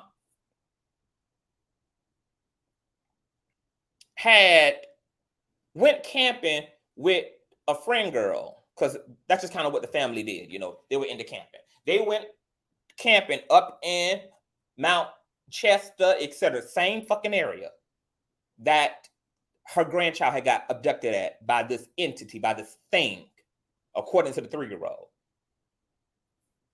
Her and the girlfriend, they camping out. They got their TPs up and they mobile home and all that shit. They sitting around a campfire and they just kikiing. The night falls in the woods. They could see little red eyes poking out in the peripheral of the camp that they had created for themselves. But they didn't think anything of it. They just thought that, no, it wasn't even a friend girl. I think it was her husband. Her and her husband went camping. That's what it was. Her and her husband had went camping a year prior. They see the red eyes poking out from inside the woods. They don't think anything of it. They're like, oh, it's probably just some foxes, etc. You know, wild shit that should cause for us to run up in a mobile home and to drive the fuck off at 150 miles per hour. But, you know, these white people, okay, they with the shit. So, you know, they don't pay it no mind. They took up their beers. And I don't know, I can't remember whether it was her husband or her homegirl. But either way, she decided to sleep in the tent outside. And the husband or the girlfriend decided to sleep in the mobile home. Girl, how about when they ass wake up the next morning, she is laying face down in the dirt outside her tent, and either her husband or her homegirl is laying face down also in the dirt outside the camper. Both of them somehow done managed to be outside of the mobile home and the tent and wake up face down. So they waking up, it's morning now, they got this piercing fucking headache, they in a daze, they don't know what took place, what the fuck happened to them, how the hell they got out their campers, etc. They pack up their shit and rightfully so, get the fuck on. Within that same week, she's in bed with her husband. She wakes up because she gets a piercing, there's a piercing pain in the back of her neck. It's so severe, it wakes her up out of her sleep. She reaches behind her neck and she can feel some type of impression, some type of abrasion. So she wakes up her husband and tells her husband to look. And right there in plain sight, it looks like something pierced a small hole right in the base of the nape of her neck. Just a little hole sitting right there in the base of her neck. So a year later, her grandson just vanishes, gets kidnapped out of nowhere. They have to put search efforts out on him. He literally vanished in the blink of an eye. The family literally just saw him and just looked back over their shoulder. He's fucking gone. Vanished into fucking thin air. He interacts with something that he thought was his grandma. The other grandma, the robot grandma. So the grandma gets creeped the fuck out. And she starts feeling like there's a connection between what she went through at that same campsite a year prior and what her grandson just went through. And her hypothesis, because she jumped online and she got into some Reddit chats and shit and forums because she was looking for answers. She ended up disappearing completely off the internet because her family pretty much made her shut up about the ordeal because they didn't want the weird publicity, the negative publicity, because they didn't even tell her, you know, the bizarre tale of what the 3-year-old told them because they were so not interested. They didn't have the capacity to deal with something like that. It was easier for them to say this was just a child. They just made all this shit up, boom, boom, boom, boom, boom, boom, boom, boom. Even though the child was convinced and held these memories and these impressions months out from his experience and told his grandma. Her hypothesis was that she could have potentially been cloned, that something extracted blood from her and cloned her likeness. And a year later, now her grandson is having this experience with what appears to be his grandmama. That's the only reason why he felt comfortable going over to the woman, because the woman looked like his grandma.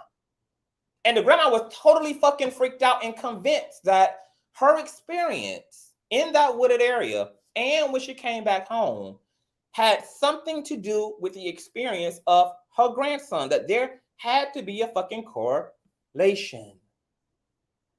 Both of them had very upsetting experiences, very bizarre, unexplainable experiences. She saw the same red eyes that her and her girlfriend and husband saw in the woods looking at them and shit throughout the night, were the same red eyes that her grandson saw in the eyeballs of this robotic AI ass, demonic, sent from hell ass version of his grandma in the cavern, where she had fire coming out of the top of her fucking head and redness in her eyes. If you get a chance, just look up what you see here on the screen. Look up Missing 411, Mount Shasta disappearance, or unbelievable bizarre disappearance. Just type it in, girl, okay? This is what I typed in. Mount Shasta robot grandma. And go listen to that shit and have nightmares, okay? Then there was another situation that had popped off, okay? Because these things happen all the time. They just not being reported. And there are thousands and thousands and thousands of people who disappear in our national parks, in our forests, in our woods every fucking day. They don't get reported. And to make matters worse, the national park refuses to release the police reports and the investigations done by national park authorities on these disappearances. They claim that anybody who wants to file would have to pay $1 million for them. So they priced it to the point that nobody could afford. And even when David Pallotti, the author and creator of Missing 411, who has compiled all these stories, who have compiled all these synchronicities in these stories, literally offered $1 million to the national park for their records, and they told him even then that there were no records. So they kept changing and moving the goalposts. All this shit is documented in Missing 411. But there's one more story I want to bring up, then I'm going to drop the link for y'all. This is a story of another boy who went missing in the fucking woods. Okay? Missing 3-year-old boy says a bear kept him safe while he was lost in the woods. Check this shit out. In 2019, a 3-year-old boy named Cassie Hathaway went missing while playing outside his grandma's house. Despite enduring freezing temperatures and heavy rain, the story has a happy ending. Hathaway survived the harrowing experience thanks in part to what he says was a bear who kept him safe and warm. Hathaway's disappearance brought out seasoned searchers as well as everyday people concerned for his well-being. Upon learning the boy was missing, law enforcement, the U.S. Marines professional search teams, and volunteers went looking for him. He was found after a neighbor was walking her dog and heard him crying from the bushes. People always found in the bushes, about 40 to 50 yards away from the road. Thankfully, Hathaway was relatively unscathed, just some scrapes and bruises after his time spent outdoors. That's when he told his family about the bear, like something out of a fairy tale. The creature looked after the boy until he was found. Quote, he said he hung out with the bear for 2 days. His aunt, Brina Hathaway, wrote in a now private Facebook post, quote, God sent him a friend to keep him safe. God is a good God. Miracles do happen. Though the story might sound far-fetched, there are other accounts in which bears took care of kids stranded in the wilderness, etc., right? So some zoologists had dealt with this story and came forward and said that while it's true that mammals, and bears are that, can nurture and look after human children, that's been witnessed in gorillas and wolves, etc., that in this particular area, and considering that this was an alleged black bear, the boy said that it's not likely that this bear, that this was an actual bear, because bears, for one, will abandon their own young, for one. And for two, bears are not fond of cold conditions. They go into hiding, etc. They are not the type of creatures that are going to cater, and then especially to a human motherfucker in freezing weather at that. And those were the harrowing conditions. Oh, that's another side effect and another variable that plays out in these disappearances. When it comes to search efforts, the weather all of a sudden gets terrible. The weather, it starts to snow, it starts to rain like hell, like hell. Whenever the search efforts get employed into these particular cases, there's always a bizarre weather phenomenon that holds up search efforts, etc. And it was the same in this case with this boy. He disappeared in his grandma's backyard, and then all of a sudden the weather went completely left once they start to search for this kid. And he claims he was kept safe. Now, what's interesting about this whole bear illustration is that if you look at a lot of the missing 411 cases involving like humans, mainly children, they talk about a bear man or a wolf man that was either attempting to feed them or actually successfully fed them food, carried them off to some type of natural habitat, something that had been built, some type of natural structure, hidden off somewhere where they're fed. These creatures even have been reportedly by these children to actually be capable of talking to them, which is why we know they're not human. Shit gets off the fucking chain. Okay? I only brought those things up to illustrate that this woman practically disappeared in a wooded area. And she saw something that nobody else saw. And she could hear something that nobody else heard. And she could interact with something that nobody else could interact with, because this thing could not be seen by other people. And it could not be heard by other people, aka the sister-in-law who was on the phone with her when she was interacting with this alleged toddler, who the sister-in-law could not hear the responses. And then Carlee just vanishes, as you can see here with your own fucking eyeballs. She just vanishes. She gets in the passenger seat of her vehicle. The police literally found her car still running. They pulled up right behind her. It was only a mere minute and a half before police entered the frame.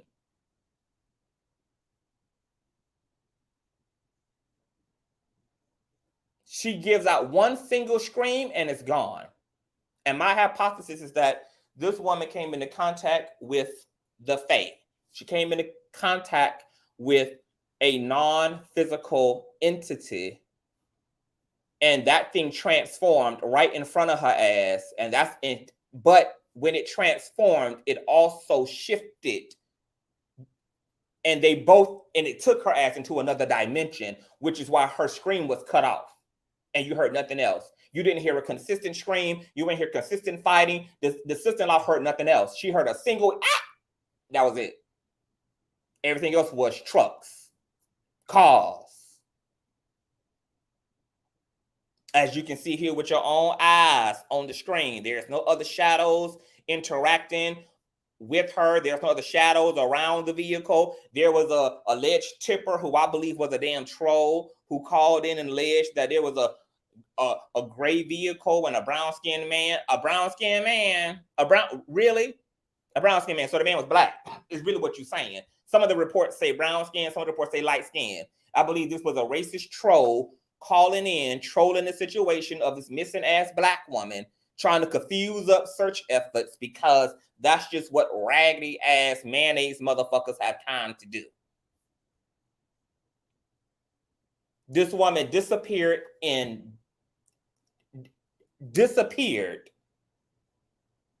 I can't say in broad daylight, but disappeared right on camera, vanishes. This thing she's talking to, She's asking, is it okay? The person who's on the phone with her that can hear her, it can hear her screaming. Matter of fact, the microphone is so well built on the phone Carlee is on that the sister-in-law can hear the traffic. But she couldn't hear this thing that we can see Carlee would have had to have right up on her, because she walked right out of the driver's side of her vehicle to the passenger side of her vehicle and got right in. So we know this child allegedly had to be right there adjacent, right there up smashed to the car, because she was able to just walk around from one end of her vehicle to the other side of her vehicle, open the door. She didn't run off into the woods to go get the child. You don't see her running to the front of the car, no nothing. She opens up the passenger's door, gets the fuck in. She's interacting with this thing, asking it, is it okay? And the sister-in-law can hear everything else but this thing responding to Carlee. And then there's one single scream. And shortly after that, the police pull up. And they find her without, they find the wig, they find the hat, they find the earbuds, they find the purse, they find the phone, they find the car still on and running. As you guys can see, it all happened in real time. There wasn't like 3 hours that went by before the police got there. The police got there almost a minute and a half after this yep is heard by her sister-in-law on the phone. There's no sign of a child. There's no sign of Carlee. Nobody else called in about the child. Nobody called in about a distressed Black woman and a child being dragged off into the wooded area. And as you can see, the highway was fluid with traffic. There was not one single time that Carlee's car was sitting there for 4 fucking minutes alone. There was consistent traffic passing by her. So if there had been something that had happened at the hands of humans, somebody would have witnessed that. Traffic was consistent. The highest high beams from 18-wheelers. Some of the biggest lights you can put on a road. And not a single person witnessed a kerfuffle, witnessed violence, witnessed the kidnapping. There was no other vehicle parked in front, behind, or to the side of Carlee. And she was the only person that night who called in and witnessed an alleged toddler wandering the streets of this forested, wooded area. Police don't even have any fucking answers. Their greatest hope came from a tipper who put a car and a Black man at Carlee's car door that didn't even happen, as we can see. The family and Crime Stoppers are offering $30,000 for anything. I believe Carlee ass is trapped in another dimension.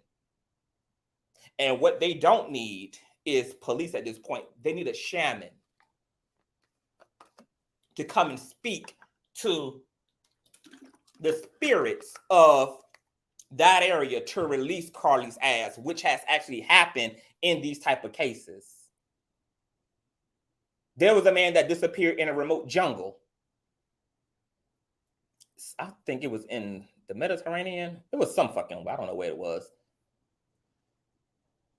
But he disappeared into a remote jungle that literally had a history of paranormal activity, of deaths, of disappearances, people going in that motherfucker and never being found. People had experienced all type of fuck shit in that jungle. But this man wanted to see for himself. This adventurous girl went trucking off and challenging the narrative and reputation of this goddamn jungle. His ass got swallowed up. The family got desperate, called in a shaman. A shaman had to fast for several days in that wooded area, perform ritualistic magic, make offering to the fucking forest in exchange for this man's to be handed back over alive and well. a day later, after the fast was completed, this man comes walking out of the goddamn forest and had quite a motherfucking tale to tell about it. So I'm not gonna rule out no logical search. The police should definitely scavenge the land, scavenge it, do whatever would be typical to do in this situation. But that family, especially if them hoes come up dry, if the police come up dry in 2-3 days, because it's only a several day window after the disappearance, especially when what has happened is paranormal and not in the natural world.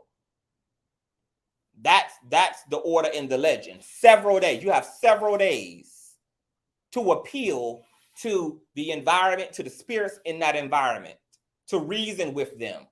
Because those other dimensions have their own laws, they have their own constructs, they have their own system of government set up. And these entities only live in one dimension over. They don't live in 10 dimensions over. They overlap our dimension, which is why people who get lost and enter into these dimensions by accident, whether it be the Bermuda Triangle, all of that shit. Are there sacred places and where ley lines are, where there's heavy paranormal activity? The environments oftentimes look like our environment. That's why a lot of times the people who disappeared, who lived to tell about it, they thought they were still in the natural world until they actually saw the entities in that world. But the environment itself looked like the environment they was just in. It might look a little different. Like when a 7-year-old girl had disappeared walking right behind her grandparents in one of our national parks. The grandparents looked back, she wasn't there.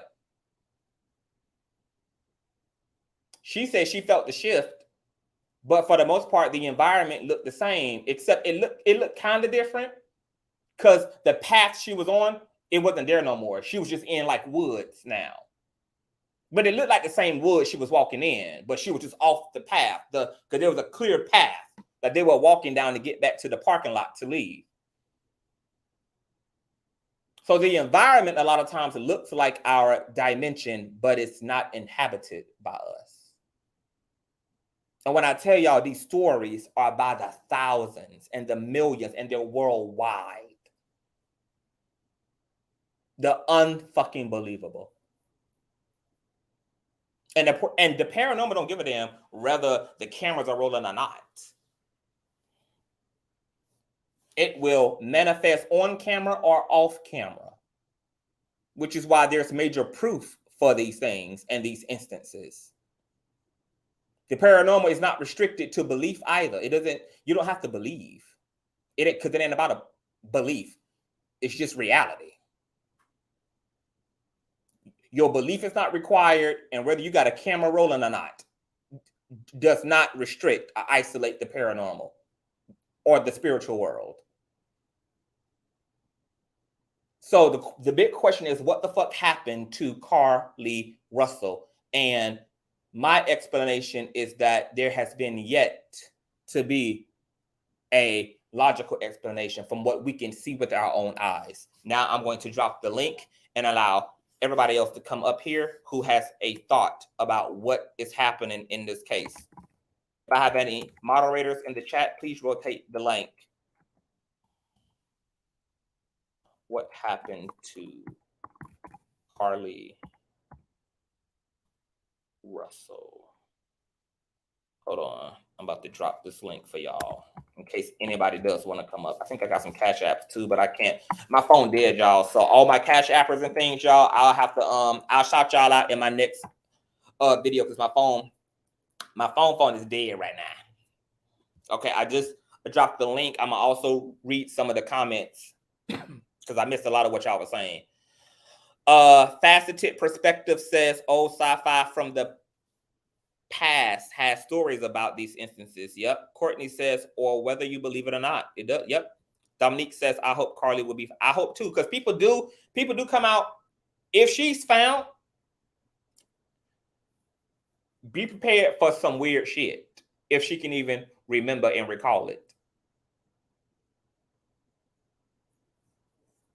Be prepared for a very bizarre ass story. Faceted says the logical world. Oh shit! Let me highlight the link. I need to keep that up there. The logical world will not accept the reality of simultaneous damage. Yeah, people have human combusted. Do y'all know that? People have literally been found in ashes sitting on their toilet, or have burned up alive in their rocking chair. Human combustion, angelic rescue. People have been rescued by angels. I used to watch just I've had my own angelic rescue experiences. I remember watching this show way back in the early 90s. I was a kid, and it centered around angelic intervention. And this couple had went up a mountain. They used to be mountain climbers, and on this one fateful day, they had went hiking. Everything was good. They made it up the mountain safely. Coming down was the problem. They left around nightfall. They started coming down the mountain. Her boyfriend slipped and fell to his death. And then the rocks that she were using to climb down started to break apart.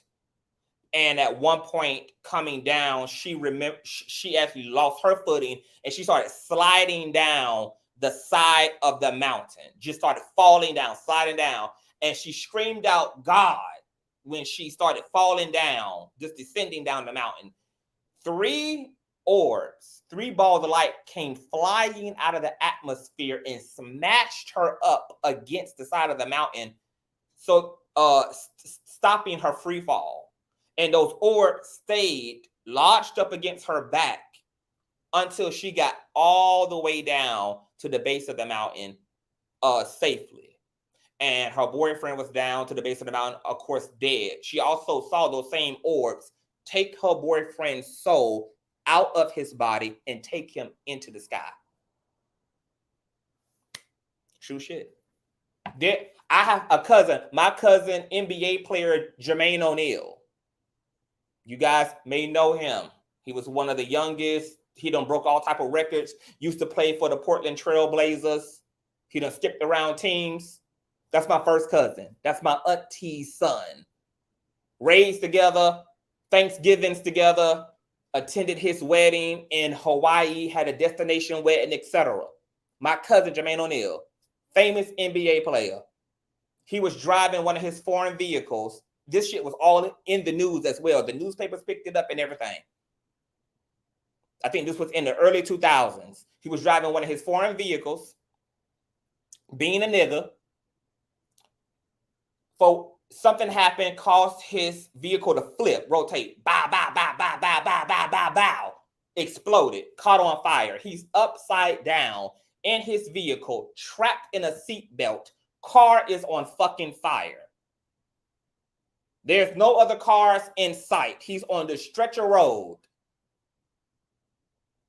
letting this foreign car have it, honey. Flips the fucking vehicle, caused it to erupt in flames.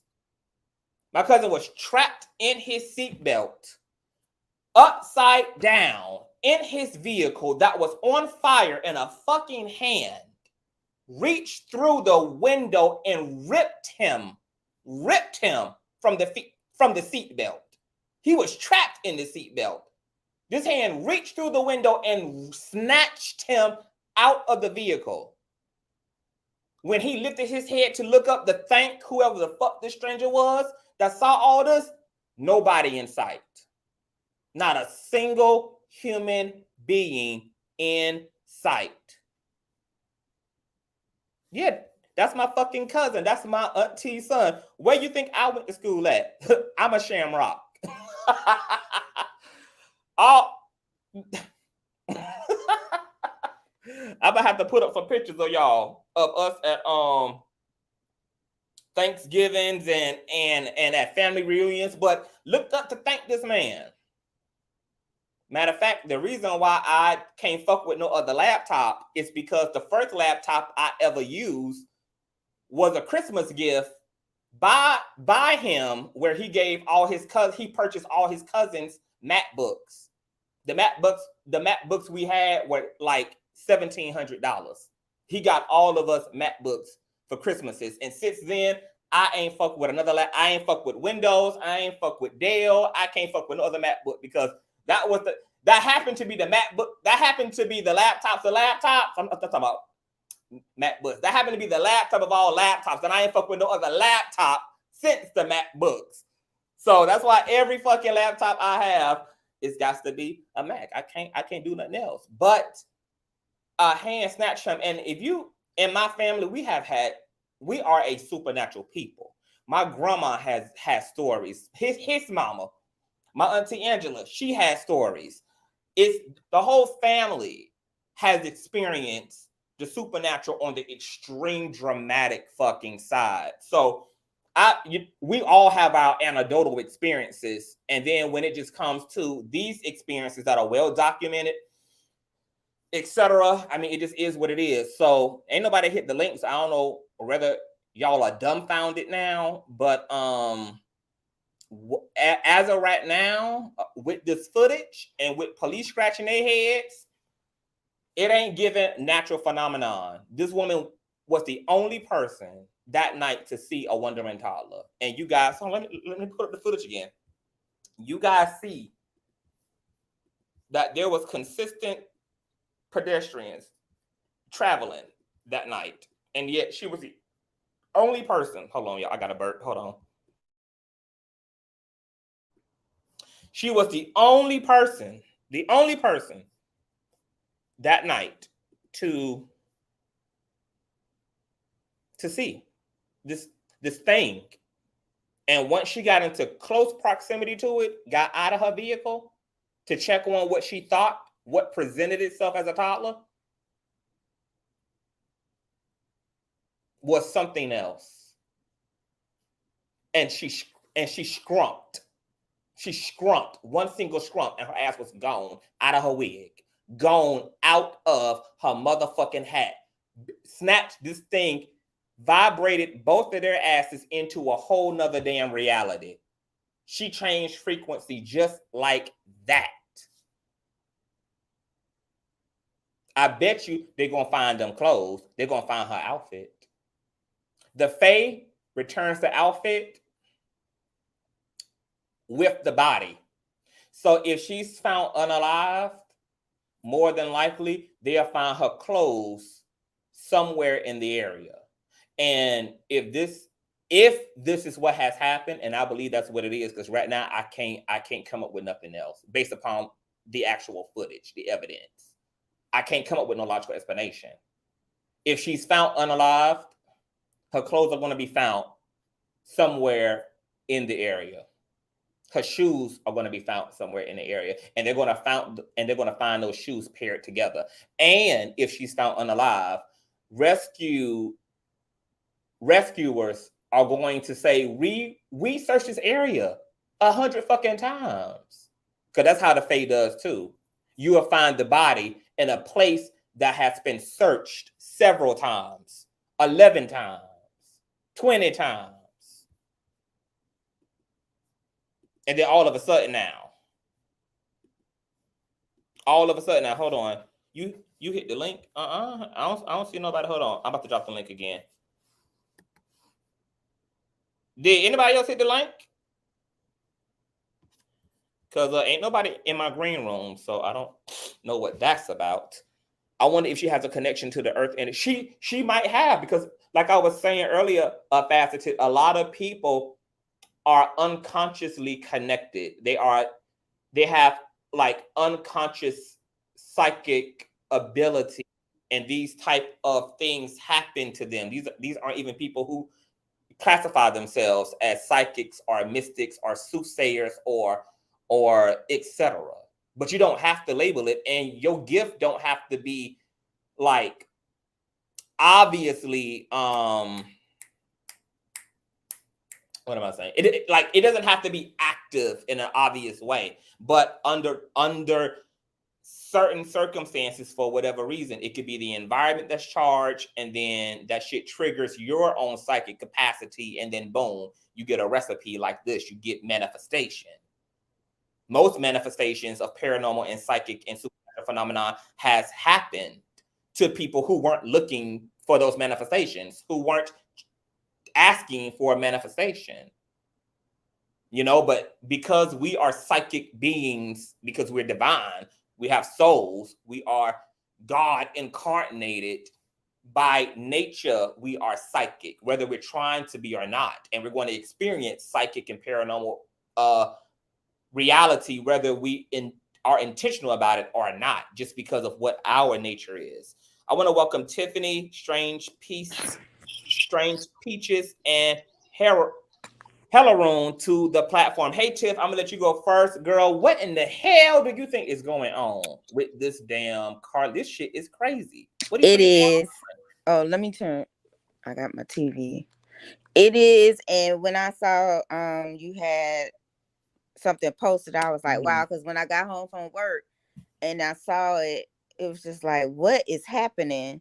But so I kind of just was trying to do a deep dive, but at this point, you got me messed up now. And I'm mad. I'm mad at you, Conscious. I'm mad. Oh Lord, because I mean, and what got me was because I was analyzing this video when I saw your watch page, and I was like, damn, I don't see anything. So then I started reading comments, and somebody said she did a U-turn. I said, okay, so maybe.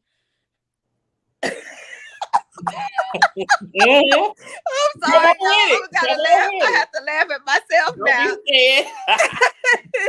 I was like, okay, she did a U-turn, so maybe she was looking for the baby.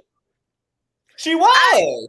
But I'm like, maybe she thought she saw the baby further back, and so that's why she riding down the side, and she's still looking for the baby. Don't laugh at me, Brittany. And she's still looking for the baby. And so my mind, so now listening to you, I'm like, this damn Conscious, though he worked my nerve. So, but I will say one thing I wanted to. But that is what actually happened. But that is according to Carlee. What happened? She thought she saw a child. She bust a U-turn, and then she started scooting up the shoulder to, go to where she saw the child was. And right. And no, I'm right, Ebony. No, nothing's funny. I'm laughing at myself about how I've been sitting here trying to just rationalize this whole thing in my head. So definitely nothing's funny, because it has literally freaked me out about how this has even happened.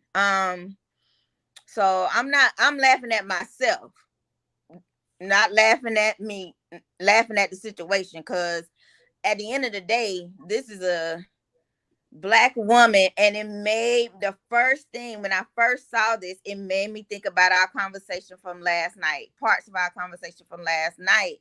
Here we have this Black woman, and at first when they were talking about trafficking and all of this stuff, then my mind just started thinking about things we talked about last night and femininity, and so it just was a lot of different things going through my head. So I'm laughing at myself, to be clear. But I do want to address something earlier that was said in the chat about her being, the wig being missing, and someone made a comment about her being bald headed, and I hope that's not put out there as a narrative, as we say. Her hair is braided, so they did that, and I you might have touched on it But they did that to say, if you see her, this is what she would look like, and not the glamour shots that were initially put out there of her. So that's why they started to show that the most recent picture is updated and it's showing her with her hair braided. So someone asked you in the beginning, they said, CTV, please talk about her wig being snatched off her bald head. And I'm sure you didn't see it, but that's one reason that her mom said that they wanted to put that picture out there. So if she is spotted. So I just wanted to clarify that Yeah. because you did you Mhm. did say that you know, if we have anything we want to add to the story, that that was one of the things that I saw before you started. And Yeah. then the only other thing was a lot of people, even I've seen white people saying it about, you know, how our stories aren't put out there as far as Black women being missing. And it's starting to, if this, we don't know what's going to come about with all of this, but I'll let somebody else go. But if you Okay, you can hold that thought. And wonderful contribution to the conversation. My strange peaches, are you there, love? I think you're on mute. I am. Hi. What's going on? Hey, okay, so a few weeks ago I did a live with my homegirl and it's on YouTube, and we were talking about something. We had started talking about the Titanic submarine, Yeah. but we started talking about disappearances, and I told her, and I don't know if she like really, took in what I was trying to tell her, but I told her, I was like, I feel like most missing persons cases, even though, there are serial killers and trafficking and all this other stuff, I really do feel like, I told her this a few weeks ago, that people really do step into an alternate dimension or a black hole or something else paranormal that can't be explained, to where they literally just disappear and we cannot physically see them. And then this happens. And then you brought up her being snatched up by, what did you call it again? Because I've never heard of it before. The Fae. The Fae. Okay, I've never heard of that before, and I've never heard of that aspect of it. But I always felt like people do get lost, and either they find their way back, or something has to happen for them to get back. So when I said that something has to happen for them to get back, and you brought up the shaman, that you have to ask the spirit world to bring that person back, dead or alive, I don't know how. Hopefully she does come back. I don't know. But when you brought up her disappearing, and then her story is she's right on the highway. So I'm born and raised in Charlotte, North Carolina. So there was a little girl back in 2000. Her name was Asha Degree. She, for reasons unknown, this happened on Valentine's Day in 2000. She packed up her little bag. She was 9 years old. Packed up her book bag, left her family home. Her family lived by Highway 18 outside of Charlotte, and she just disappeared. So when you mention that, and then I see Carlee's story, I'm like, how many stories like this of people, of course, in wooded areas? Of course, something's going to happen in a wooded area, but just along a highway, and like nobody saw anything. Nobody saw the little girl walking. Nobody saw the baby that Carlee said that she saw. So I'm not gonna. I'm not She was saying. snatched out of her hat, her wig, and her watch. I mean, these are also like valuables. And like I was saying earlier, this is the most unintelligent trafficking scenario that could be on the board for a trafficker. Who would snatch someone up on a stretch of road where there's consistent There's When somebody consistent can see, traffic. somebody can look out their window and Yeah, say, like look at somebody dragging that somebody person can off into their car. exactly like you literally are going to do something in plain sight of God knows how many witnesses. Because as I keep reiterating, because I want the public to keep reminded of this, there is never not one point in 4 minutes of time that Carlee's car is just sitting there without pedestrians driving past. There's consistent witnesses, consistent eyewitnesses, consistent people driving past her, and people are trying to convince themselves that a person or people came into view, snatched her up, and then took her where exactly? Because once again, why is it that Carlee would be the only person with a shadow? Why would the robbers not have a shadow? Why would the baby not have a shadow? Why would we not see any of that? And then more importantly, why would the fuck nobody who's driving On the road, past all of this, who's on the road driving past all of this, you would see this. nobody said I saw this person turn on their turn signal and drive off into the street. And Peaches, I know people see Carlee because we see people getting in the left lane to avoid her car. So they're literally looking in her direction because you see 18-wheelers moving to the left. You see other cars signaling, getting in the left lane. So you know they're looking at her because they're only getting over to avoid hitting her. She has her emergency lights on, etc. So how is it that we have this many eyes with these many flashlights from head beams on this woman? They literally are intentionally looking at her vehicle, which is why they moving over, and somebody snatched her out of her wig, somebody snatched her out of her hat, and snatched up a baby along that, and nobody can corroborate that. Nobody saw that. There is no sense in that. And I was looking at another live. Apparently, on the other side of those woods where her car is parked at, it's just houses, like apartment buildings or something. So she couldn't have gone far on foot if somebody did take her. But I doubt it. I now that I've listened to your live, and I thought, and I immediately went to Asha Degree. She disappeared from Shelby, and she was walking along the highway, but nobody seemed to see her walk along the highway. Nobody saw anybody with her. Nobody saw her get snatched up, and it was during the morning time. So what the hell? So this is absolutely bizarre, and this footage is just insane. It's insane at how much it does not tell us. It doesn't tell us anything, and yet there's a fucking camera shining upon the exact area, and you can see everything to the front of her and behind her, and you see her get out the car, you see her walk around to the back, you see her open up her driver's side door, and then there's just nothing. And then the police enter in and they find her things, and she's completely gone. And I was thinking, well, maybe this can happen anywhere. People can just fall into, another reality. Oh, they do. I don't know if you heard about. I don't know if you heard about that case, Peach. But there's a famous case. You can probably type into Google, "man who never comes out of bar."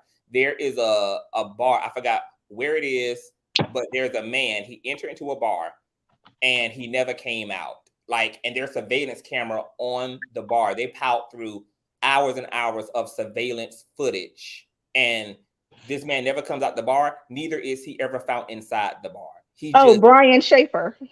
Oh, is that who it is? Yes, and I think that's still an unsolved mystery. This man just vanishes in the bar. Yes. Because I'm getting my degree in criminology from Johnson C. Smith, so I do true crime all day, every day, and sometimes I go into that paranormal, supernatural black hole that my professors don't want to hear about. But I be trying to tell them, I'm like, look, there's really no explanation. Like somebody really to just walk in somewhere and then they just disappear. There are literally stories where people disappear literally out of their cars, like their cars crash into the railing and they are gone from inside them. Like they just vanish, literally from behind the wheel.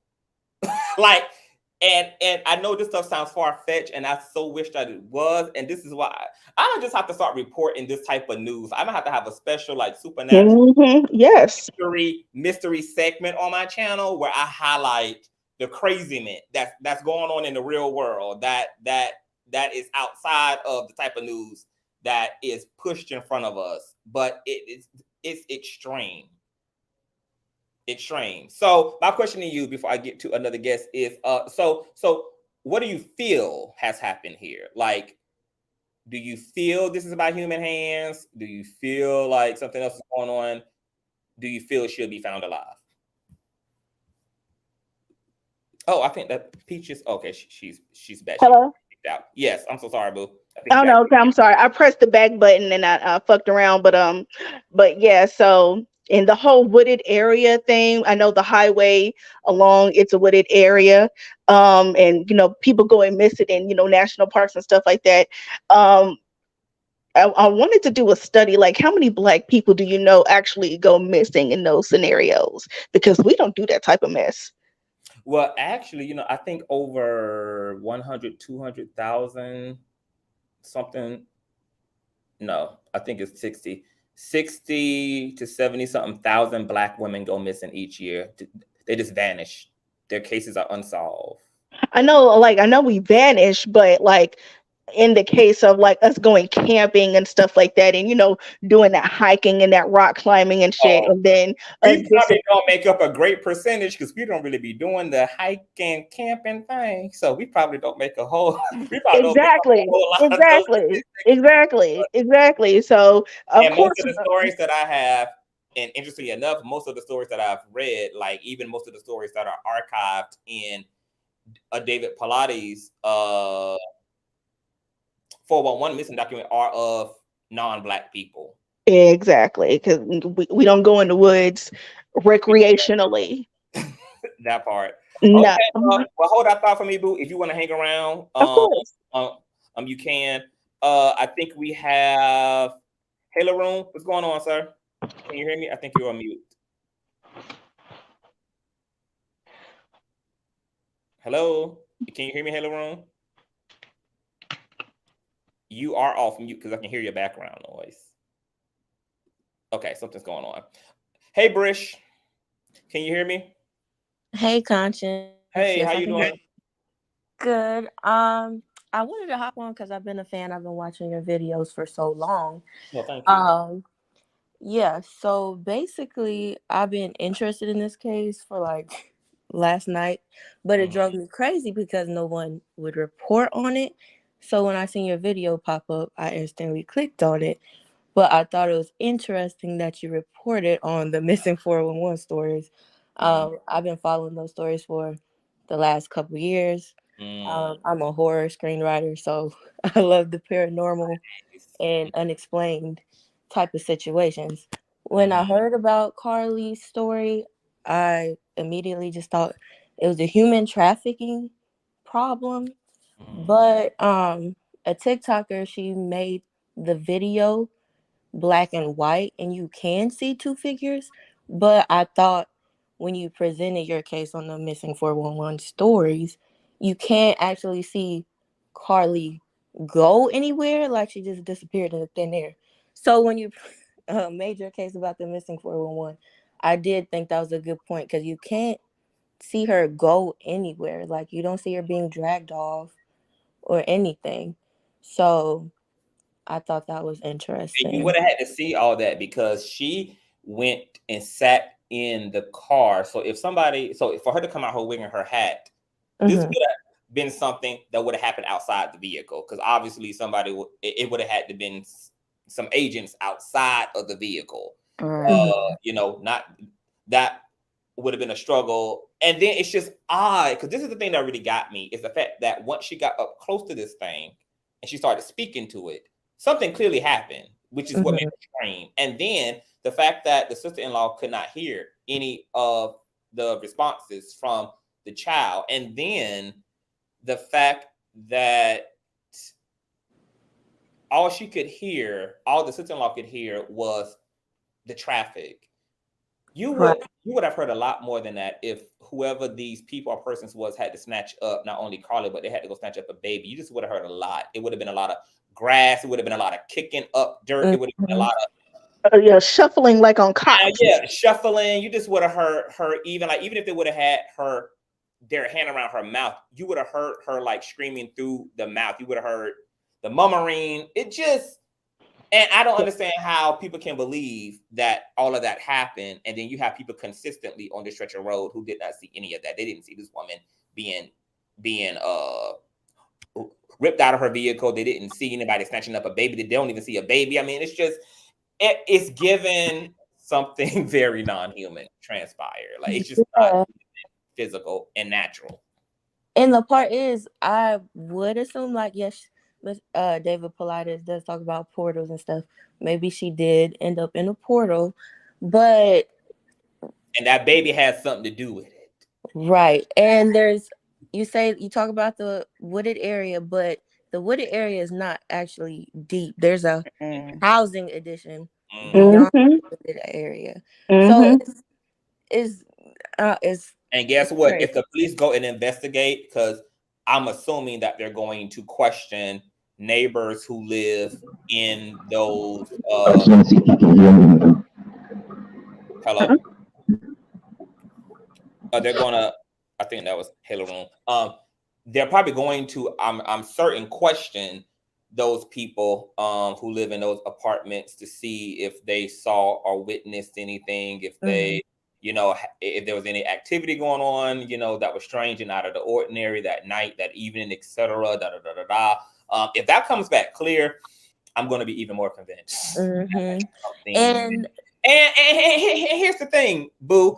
I just don't understand how anybody could believe that this was an intelligent stunt on behalf of traffickers. I just don't understand what, like, I don't know if people know how Alabama is designed, but like you could have snapped somebody up with a lot less risk.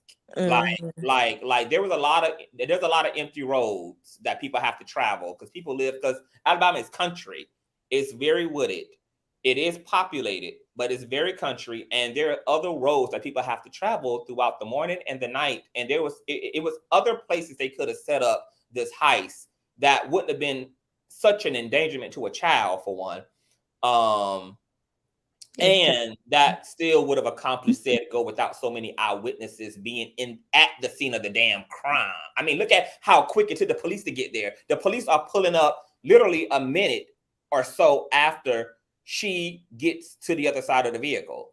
Then the patrol car that, you know, comes into frame. So there's not even a lot of time between the window arriving and her disappearing and getting to the other side of that vehicle. What type of trafficker would do this way, would risk so many eyewitnesses? Where, and then no trafficker uses their feet to traffic somebody.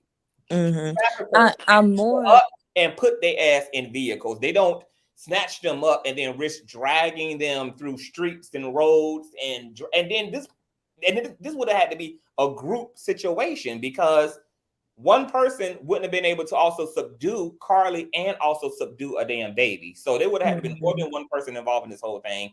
And the police didn't even find anything. They didn't find no footprints. They didn't find shit. They found tracks in the dirt, but clearly those tracks were from an earlier vehicle and not tracks that appeared at the time that Carlee was there and her disappearance.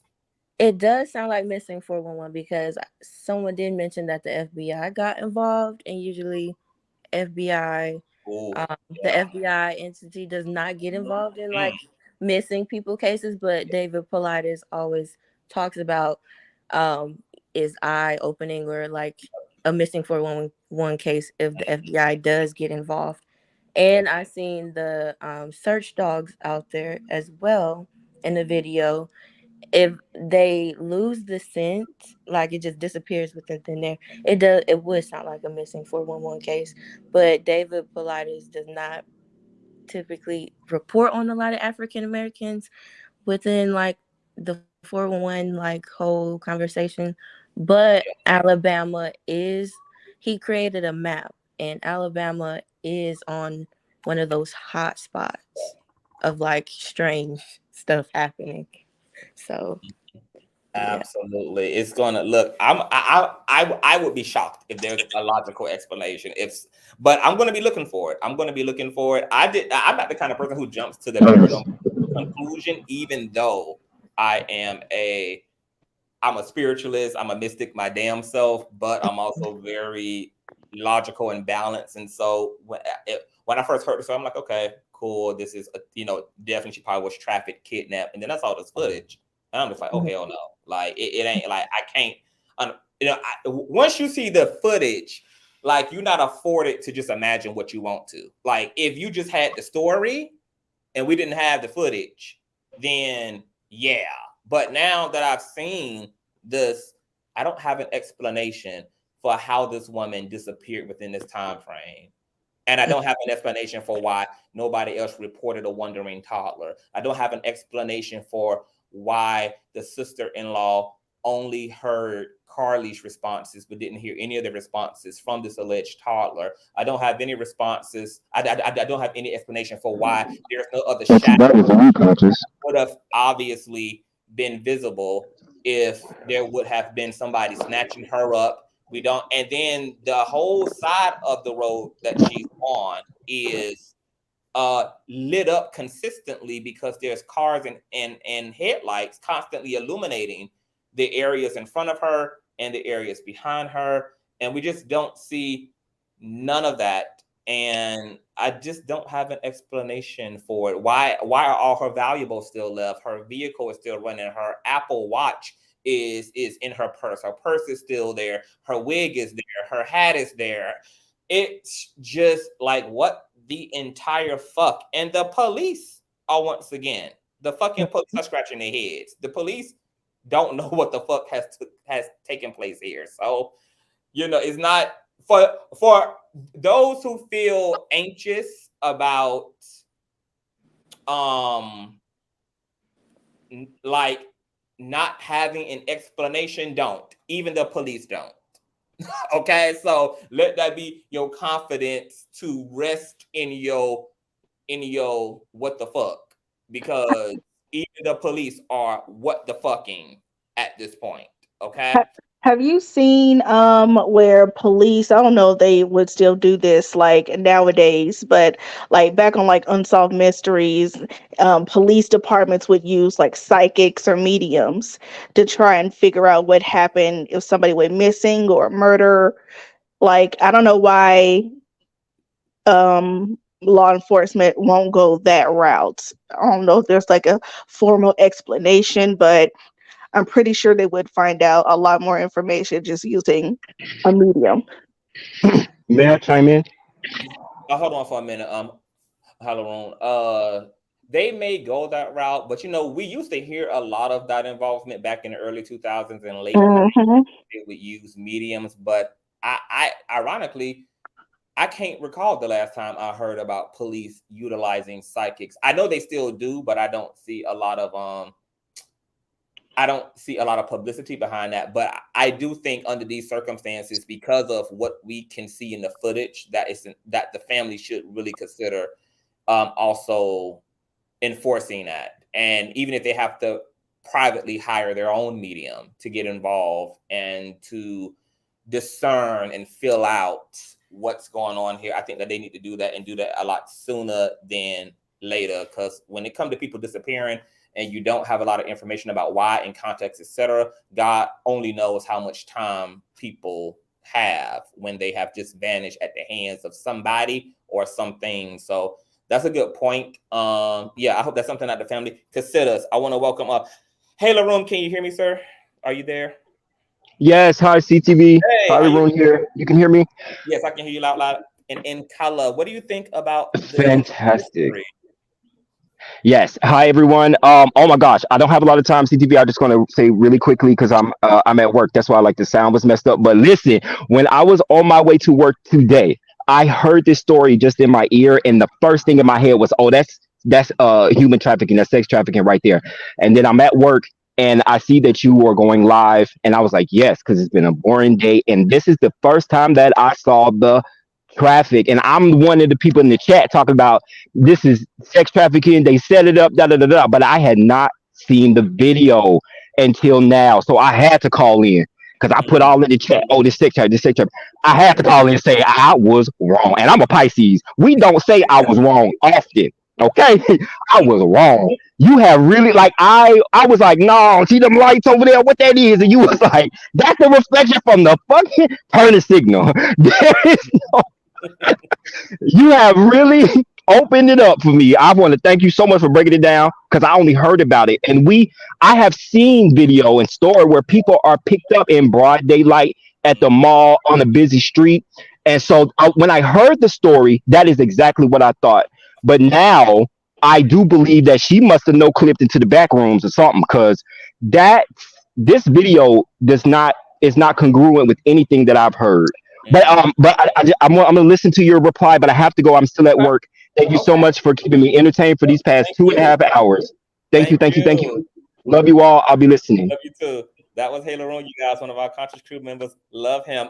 Yes, to that point, that's one of the reasons why I went live, because I was kind of going to let the story play out a little bit more before I spoke about it. But then I was like, a lot of like what I've been seeing under the post online, under the shade room and neighborhood talk and listening to commentary, I'm just like, nobody has their critical thinking cap on and everybody is projecting into the situation. None of what people are saying happen, even in your hypothesis. Like I just read Ashley's response. I don't know how long Ashley been here, but she should not be able to think what she thinks happened at this point, considering all the commentary I just gave. She said, could she possibly have been drugged to where she couldn't fight or scream? Okay, if that's the case, where do you see her fighters at? I mean, like, that's all you got to ask yourself. Before we even develop like a theory, ask yourself, what do you see as it relates to your theory? What do you see happening? That's because what you're saying would obviously involve other people. If she was drugged, who was she drugged by, for one? And then who would she be fighting off? Where are the people she's fighting off? And if no people intervened, the police that pulled up behind her car would have just found her unconscious, drugged up in her vehicle. But she's not there, and we don't see anybody else interacting with Carlee or her vehicle from the left to the right, to the front, to the back. And nobody called in about a child, and nobody called in about an abduction. And as you can see, for 4 minutes, there are consistent eyewitnesses driving up and beside this woman, and they're making left turns to avoid her car, which means they are literally looking in her direction. They are looking at her car, looking at it, like they are trying to avoid it so that they don't accidentally hit her. And there's nothing but an anonymous tip by some weirdo claiming that they saw a gray car and a man standing to the passenger or standing to the car door, and the footage does not corroborate that either. I want to get to Shauna. Hey, Shauna, can you hear me? Yes, can you hear me? Hey, boo. Welcome to the platform. What do you think about the crazy mint? Well, first of all, I am so excited that you came. This was so out of the blue. Your theory of what happened, which the more you speak, the more I'm really starting to not starting. I do believe exactly your thoughts on what's happening, because there's a couple things. Number one, I watch a lot of true crime and all that good stuff, and people who are scientific, like been in the business and the profession of true crime, and talking about high risk activity. So people who are abducted or murdered, or serial killers, and people who murder people they don't know. Now we're talking about people they don't know. When you start involving people you do know, that's a whole different kind of scenario, and has a different many circumstances that involve that. But people who abduct or abduct and murder or hurt people that they don't know are in categories, and one of them is the victim is usually in some sort of high risk activity. So high risk meaning whether it's sex work or is in having to mental illness, that could be also homeless. People who are in vulnerable situations are usually preyed upon. She was not in a vulnerable situation. She had just gotten off work. She had gotten food. She had plans. Like, she was on her way, like we do every day. We have an order, a sequence of events we usually follow. So this was not a part of her circumstances on a daily, especially getting out of work. And so she wasn't doing some sort of high risk activity. And also, I wanted to point out, which I dipped out to watch the video, like what was posted on the internet, and it looks, there's nothing that looks so obvious, like you said, like somebody else creeping in the back or whatever. But also the fact that this has made national news in 2 days, less than 48 hours, says something to me. And the FBI are allegedly involved. What's that? I said, and the FBI are allegedly involved. Yes. So this is, I mean, it hit the 48 hours mark while you were going live. So that means in less than 48 hours, this has made national news. And within one day, they're having this press conference. And to me, that validates that these people are like, what the fuck is going on here? Because clearly the police saw the video more than 24 hours before they released it. So if they're releasing this video and saying, hey, you know, can y'all help us figure out what's going on, means a lot to me. Basically, that there's no trafficking is not an option. Mental illness, you wandering off into the wood is not also not on the table. So what else is there? To entertain anything on the spiritual realm, that takes a lot of open-mindedness, and we all know the police or the public is not ready for that. And I don't know why, because this is a so-called Christian-based country where most people have a belief in the unseen. They have a belief in Christ who walked on water and healed the blind, allegedly. They believe in the heaven and hell. They believe in the afterlife. And so but this is the unseen doing something nefarious, though. Just somebody just disappearing and being taken. But this is the same country of people who believe in the devil and believe in demons. Right. There are limitations. I mean, the Bible. The only belief of the Bible is going to tell them. That's the limitation. But the Bible right. tells them that the devil roams around seeking who he can devour. The Bible literally in Corinthians talks about God the Creator acknowledging that I have created basically space and time. I have created unseen worlds. I have created the invisible and the invisible and the visible. So I know it is people being selective about where they apply, you know, the occult or the metaphysics, etc. But y'all, this done inspired me to start reporting on the paranormal and reporting stories so that I can blow people's minds about the type of shit that be going on in our world. Right. I get mainstream attention, but that nonetheless is a reality, and that is actuality, and that is happening in real time. Because the situation is showing me that a lot of people are struggling to apply. But I think we've all given some good arguments now. Most people are coming around the mountain now. I'm like, you know, damn, CTV, you done forced me. First of all, you done made me realize I was projecting, and I'm seeing shit that can't be verified by footage for one. And now I'm forced to consider the alternative perspective. Right. And I think you should. I mean, I love your gossip and your following the mainstream, but I tell you, I really look to you to offer that alternative aspect of what's going on. I mean, you've touched on it, and one of my favorites, and I think I told you a long time ago, whatever I was on, your hell, your live on hell was just, it was life altering for me. I mean, that just the words you said, but the people you're attracting, giving, and I think one of her name was like Breeze or Bria or something. I can't remember what her name. And she did yoga, and she's talking about breathing and how it. Anyway, it affected me, and I was like, please, Conscious, please, I want you to tap into paranormal and like spiritual advisor on a obviously will. general. You ain't got time for one-on-one, but so on a general level. I will. Like Because because yes, everybody's going up for it. Everybody's like, CTV, please incorporate, this type of news into the channel. So I'm going to do just that. can I tell you this? Because I want I'm not saying trying to tell you what to do, but I was watching this medium and she was talking about ritualistic soul breaking, and I want to hear your words on that so bad. Are you familiar with that?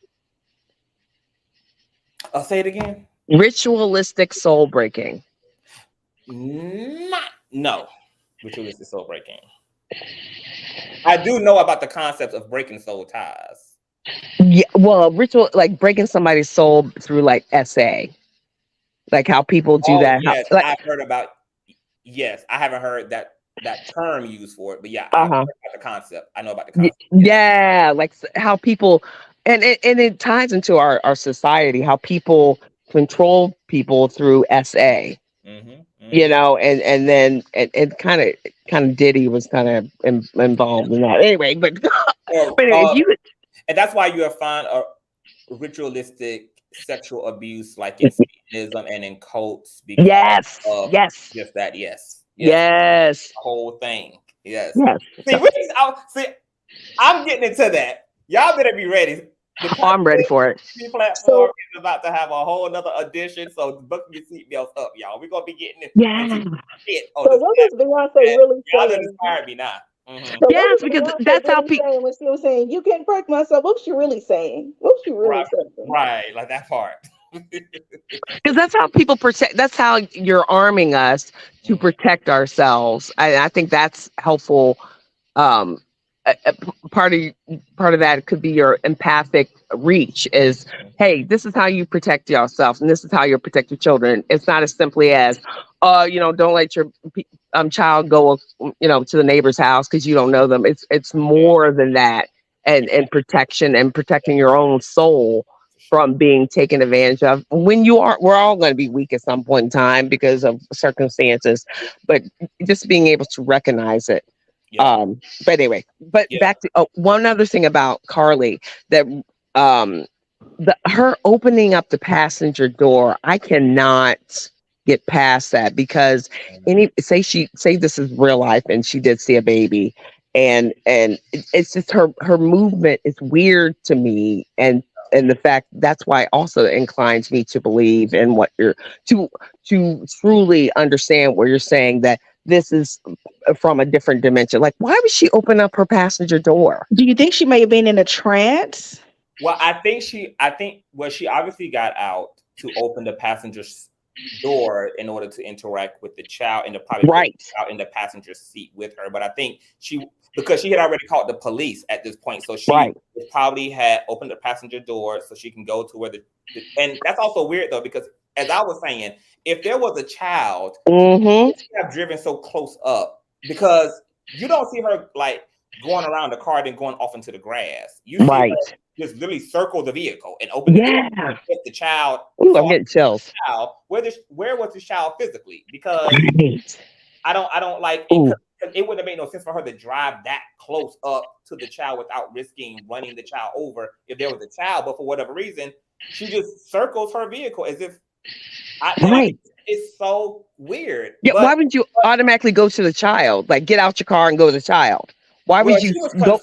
So she was concerned about, because she had called the police. Right. Because she saw the wandering child, and obviously, like her logic told her, like, obviously, like, save the child, because the child is at risk for getting ran over, for walking right out into the road, or somebody running off the road and accidentally hitting the child. So I'm assuming that her incentive was, I need to pull over. I done called the police. Let me go down, grab the child, and sit in the passenger side. Right. I'm safe. Like, she didn't want to have to keep also getting out on the driver's side that was closer to the road. So she wanted to get herself and the child to safety, and then wait for the police. But as she did that, and she started talking to this thing, something happened. To this thing. Yeah. I would like to know. I would like to know because she's the only person who saw said child. Right. If she had her own gifts to where she was the only person that can see, but it also fucked her up in the end because she was snatched up. Right. But why was she okay? Say this was a real child. This is why I'm not believing there was a real child. But it's like, say this was a real child. You open up the door and say you traffic's coming, so you want to circle around the car. Why open the door first before grabbing the child? If That the thing child, too, right? We don't. that's what I'm talking about. That's the thing that's missing too. Like, Yeah. we don't see her acknowledging a body, like another Right. entity. You know, she just circles the vehicle and get in the pack. So this tells me that whatever this was, it was happening psychically. It was happening in the mind. It was happening. That's what I'm saying.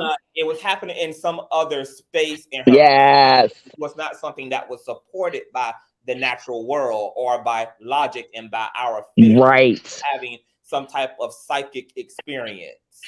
Ooh. And had she had those experiences before but just did not know it? Absolutely, because for her to have this level of manifestation, she definitely has had prior manifestation and may not have known they were manifestations. She may have the whole gift of the sixth sense opening up and not even know it, not even because she's not even able to discern the difference between one or two. I'm also going to be interested too if the family releases more information about her mental health, if she had any type of mental health issues, because what's interesting about the missing 411 is that a lot of the people that disappeared had some type of a mental, like either they were autistic or they were on some type of a spectrum, or there was some, like they oftentimes had, especially the kids and the young people, and she would fall into the category of that. But from the missing 411, they've also been able to identify that as a pattern, that there's something in with autistic individuals or people who have some type of a learning disability or have any type of a disability, that they are actually more prone to these type of manifestations. It's something about the way their brain is interacting with that makes them particularly susceptible to this type of phenomenon. Well, isn't schizophrenia, isn't that kind of, I've heard it once, twice, maybe I can't remember, but kind of like people who are seeing different dimensions. It's not, they're not only seeing one dimension, they're seeing all of them at the same time. Yeah. There's a lot of things that that the medical institution of this country have classified as illnesses that I think could be more so gifts that are operating in a state of chaos. Right. There are a lot of things that they've classified as crazy or bipolar or depression that I also think are symptoms of empathic people. Just live in a system that does not acknowledge empathic people. Right. Treated and nurtured and cultivated properly, and then get swept up in the density of the gift and it being in a natural state of chaos because it's not necessarily being cultivated, etc. So I have a long way to go in this country in terms of bridging the medical world and the metaphysical world and having a balanced attitude and perspective about that, because there probably have been a lot of people that have been misdiagnosed who actually are spiritually gifted, who are being crazy and schizophrenic and delusional and split personality, etc. And these are just things that we just don't have another attitude about, because we live in such a strong binary in the West. The West is very left-brained, very logical, rational based, very physical science, or what I call Frankenstein science based. Because there's real science, which is sacred science and metaphysical sciences and spiritual sciences, and then there's the man-made sciences, and they are the ones who are creating the rules of engagement, and they are the ones who have the authority to label people according to their science, etc. But it's all fucked. I got to get out of here, you guys. This was a discussion. Yes, I got to go. I got to get out of here. I got a lot of. I got so much editing to do that I'm trying to push out when it comes to other content. Then I got to wake up early in the morning, So I got to get out of here. But we've been here for 3 hours. This has been a riveting conversation. Yeah. Obviously, this story is just beginning. So we're going to be following up with this story. We're going to be keeping up with this story. And I'm going to be introducing a metaphysical segment to this platform as well. Yes. So I'll be looking for that. It's going to be a lot of this. I'm going to be bringing a lot of amazing, incredible, crazy ass stories to y'all. Y'all got me turned now. I'm so excited to be able to go in this direction too. So I appreciate y'all, but any final words before we close it out from anybody? Yes, if you come back, later on tonight, we'll be here. Oh yeah, I'm at work, so okay. Okay. Well, I thank y'all. And Strange Peaches, you are a content creator, right? Yes. Okay. Do you want to shout out your platform? And I need to check you out as well. Oh, thank you. Me and my homegirl, we have a podcast. It's Peaches and Dream Podcast. We're on YouTube. Yeah, it's Peaches and Dream Podcast. We have like 30 something subscribers. So wow, okay. We've been Dreams, you guys. Check Peaches and Dreams. Yeah, Peaches and Dream Podcast. That's it. Just Peaches and Dream Podcast. Okay. Thank you so much. Oh wow. Yeah, if the Mosque put her link in the live chat, please do so. I will list it as well in my description box. Peaches, I would love to have you back and we get into some things because it sounds like you about that life too. So I would love to do some collaborations. I swear, because if y'all listen to our last live, I literally spoke of people walking into another dimension and disappearing, and it's so crazy that this happened. So yes. Virgos be knowing. Now, is it and as in the symbol and, or are you spelling out A-N-D? I think I put the symbol on there. Peaches and Dream Podcast. It's us, two faces like on a purple picture. So yes, that's us. Okay, I'm typing it into the chat now. Okay, thank you so much, love. You guys give Peaches and Dreams a click in the view. Let her know that I sent you, baby. I'm gonna be bringing her back. I'm gonna be bringing everybody here back. And I love you guys and thank you guys so much for joining me tonight. This was absolutely amazing. Okay.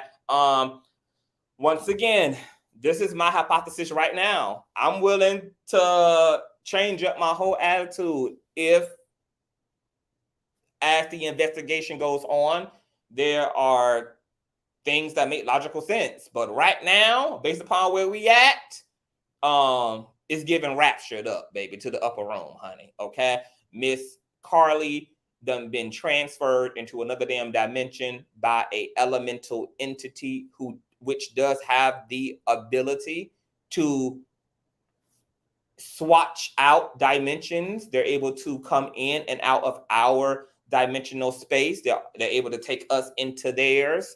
If this is a case of the Fae, right now, what has happened is she's probably not unalive. The Fae are probably offering her what appears to her to be food. Is really not human food.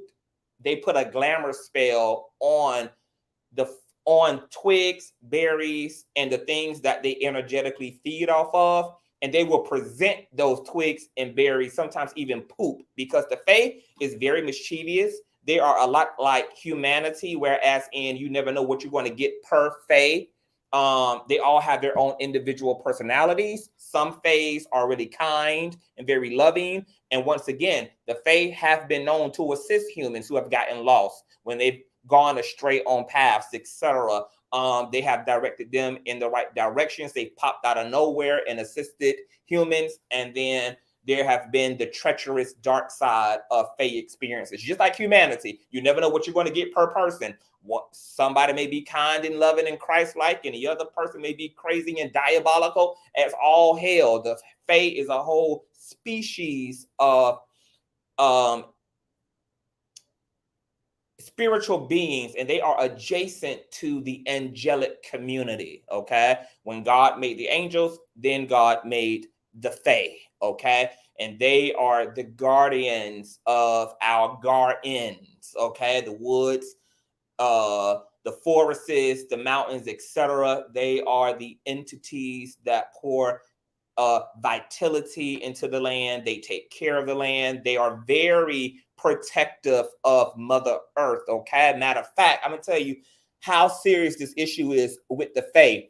If you guys go look at the history of like companies that are responsible for coming into areas and doing demolition work, and those particular companies are like bulldozing and having to move boulders, those companies have clauses now.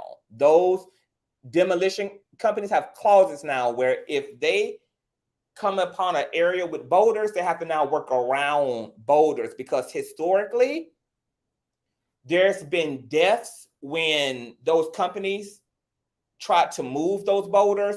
The machines, the trucks get fucked up. People die of all type of weird illnesses. They break out in all type of shit. So now they will build neighborhoods around boulders rather than uplift them, rather than move them, etc. These companies now, in order to save their crew and to spare their equipment, will work around these boulders. Boulders are the homes of fairies and the Fae, and they do not take well to being intruded upon and having their world just fucked with. They do not take well to strangers being uninvited into their fucking spaces. They are a wild bunch, okay? Also, a lot of spiritualists and witches and sorcerers use the Fae. The Fae are oftentimes the ones who do the bidding of the spiritualists. I work with the Fae, okay? And me and the Fae's relationship came a long way, because when I first started working with the Fae, it was very aggressive. Matter of fact, the first time I came in, I'm gonna tell y'all a little story, then I'm gonna close out. The first time I came into contact with the Fae, I was working on a case. I don't do spiritual work publicly. I do spiritual work privately. Okay, I have private customers that I do spiritual work for. And there was a particular case where I was definitely going to need assistance, okay, because the work was going to require too much of me, okay, to a point that it would have been dangerous for me to use my own efforts, and for me to just, I would have been sacrificing the process. It would have been a potential for me to just exert too much. So I said, you know what, I'm going to need some assistance here. And I actually summoned the Fae, okay? The night that I summoned the Fae, and this happened literally in my ritual, I'm summoning the Fae. I'm calling out the Fae. There was a particular ritual that I did to make contact with the Fae. After my ritual was complete, I decided I was going to take my ass to bed because I had exhausted myself. Spiritual work is exhausting. It's not like the hocus pocus shit you see on TVs. It's a lot of effort. It requires a lot of focus. It requires a lot of intent. It requires a lot of discipline. It requires a lot of ego deathing. There's a lot that goes into ritualistic magic of all kinds, whether it's love magic, whether it's defensive magic, etc. It's a work that will sweat you out, especially for those who really do this work, know the work ethic that I'm talking about. So I went and laid my ass down. Now, at the time, my room was connected to my back porch, and I had heard what sounded to me like a wild pig, a wild boar that was trampling backwards and forwards on the backyard balcony. I could literally hear the stomping and the huffing and the raging that was going on outside of my room window. Okay, that was connected to the back porch. And so I'm like, what? Now, of course, I know the ritual I just did, but because I naturally yield to my left brain before I do the right brain, I was like, what? I know ain't no damn boar or no kick. It didn't even dawn on me that this was the Fae. And maybe because I was expecting a more romantic entrance and not one that was aggressive and disruptive. So I was just listening to this rampaging that was going on backwards and forth on my porch, backwards and forth, just stumping and breathing was just hard, going backwards and forth. And then as I'm listening to that, because I'm now kind of like readjusting my own vibration in order to soothe this energy, because I know at this point it ain't no damn wild ass animal on my backyard. I mean, on my back balcony. It would be ironic if it was, considering the timing, and no other time they ain't never been no wild ass animal out of the woods that just came up on my back balcony and was doing the most. So I'm now understanding, like, this is the Fae. So now I'm like adjusting my vibration to be accommodating of this energy that has not taken too well to me summoning it forth, because the ritual summoned it out of its natural habitat. It would literally be like trafficking, like when a lot of mystics call upon spirits. That's why some of the experiences initially can be jarring or really polarizing, because when we call upon spirits, and any type of spirit, what we are doing is actually trafficking them. We are snatching them out of their natural orbit. And we are, by force of will and force of ritualistic magic, forcing them into this experience with us. And not all spirits take well to being trafficked, okay? Sometimes some spirits are with it, and some spirits are not, and they gonna act a damn fool. It'd be like capturing a wild animal. Some wild animals may just walk up to you, and they may peck you and be kind and be affectionate and be inviting. And then other times, bitch, you get a wild cat that's gonna claw the fuck out your motherfucking ass and tear your ass up, honey, if you dare. Okay, so spiritual experiences can be broad and on a spectrum. There's no one expectation. Okay, so you got to be ready when you get into a certain line of work, especially as it relates to spirit, child. So this thing is running backwards and forth on my goddamn porch, and so I started lowering my energy, sending out loving energy to soothe the tension that was happening. As I'm doing that, my walls started watering. And I know that sounds fucking crazy, right? And there was no physical water, but I could hear water drizzling down the walls of my bedroom. I get up and turn on the lights. There's no water, but water, the sound of water, is drizzling down the walls of my bedroom. This was the metaphysical shit that was taking place. Okay.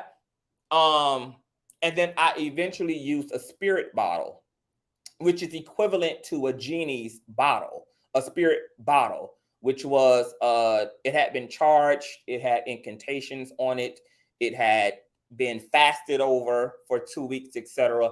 And I was able to capture that fae into that spirit bottle. And during this time in that spirit bottle, it changed the color of the bottle. It was foggy inside of the bottle. There was water that manifested in this empty bottle. There were incredible manifestations. Sometimes the goddamn bottle would rock and shake at various times.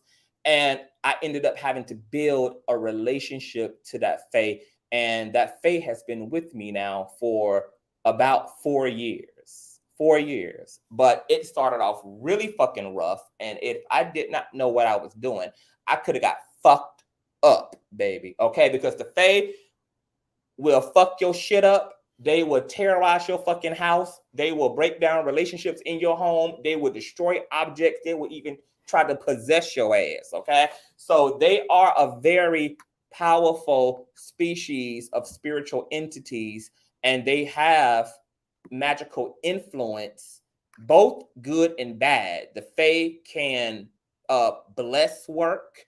They are also responsible for helping to cure people. They can send psychic messages. They can do all type of shit, okay? But their power ranges on both the productive and the chaotic side. And I do not encourage folk to just summon the fucking fae, because they are very strong-willed, like humans are very egotistical and very strong-willed and don't like to be told what the fuck to do and have their boundaries, etc. And they can be very, very, very, very fucking dangerous. And once again, historically, they will unalive your ass if they feel threatened, if you enter into their orbit, if they need to feed, etc. They will trap you in their dimension. They will dispose of you. They dispose of newborn babies. They have unalive 3-year-olds, 6-year-olds, 5-year-olds. Girl, wait till I bring some of this shit to y'all, baby. Y'all ass gonna be shook, bitch. Okay, y'all get ready, baby. Okay, y'all get ready. We gonna always do celebrity content and all of that and gag and roast, etc. But get ready for the metaphysical segments, girl. Okay, it's gonna be off the chain. As it relates to Carlee, I hope they find this Black woman alive. I hope she shows up. I hope she's unharmed. I hope that the family gets their loved one back. Right now, it's not looking too good. This is a very crazy ass situation. We want to keep our eye out on the developments of the story, just like in Carlee Hood situation, girl. I will be reporting to y'all every single step of the way. If y'all come across any information, anything at all as it relates to the story, please email me at consciouztv@gmail.com or DM me on Instagram, etc. And yeah, I'll be staying with it. So I will see you guys tomorrow. We do have a hot topics, girl, to get into. And thank y'all for showing up. Please thumbs up this video and tell me what your theories are. Tell me what you think, happened. The replay gang. Let me know what you believe has happened based upon what we have right now, based upon the information we have right now, child. Okay. And once again, my phone is there. So I'm gonna thank all of my cash appers and donators who donated to the show tomorrow. So be looking for your shout out. And you guys know all donation information is in the description box below. Love you all. I got to get out of here. Prayers for Carlee Russell and her family, etc. I'll see you guys later. Bye.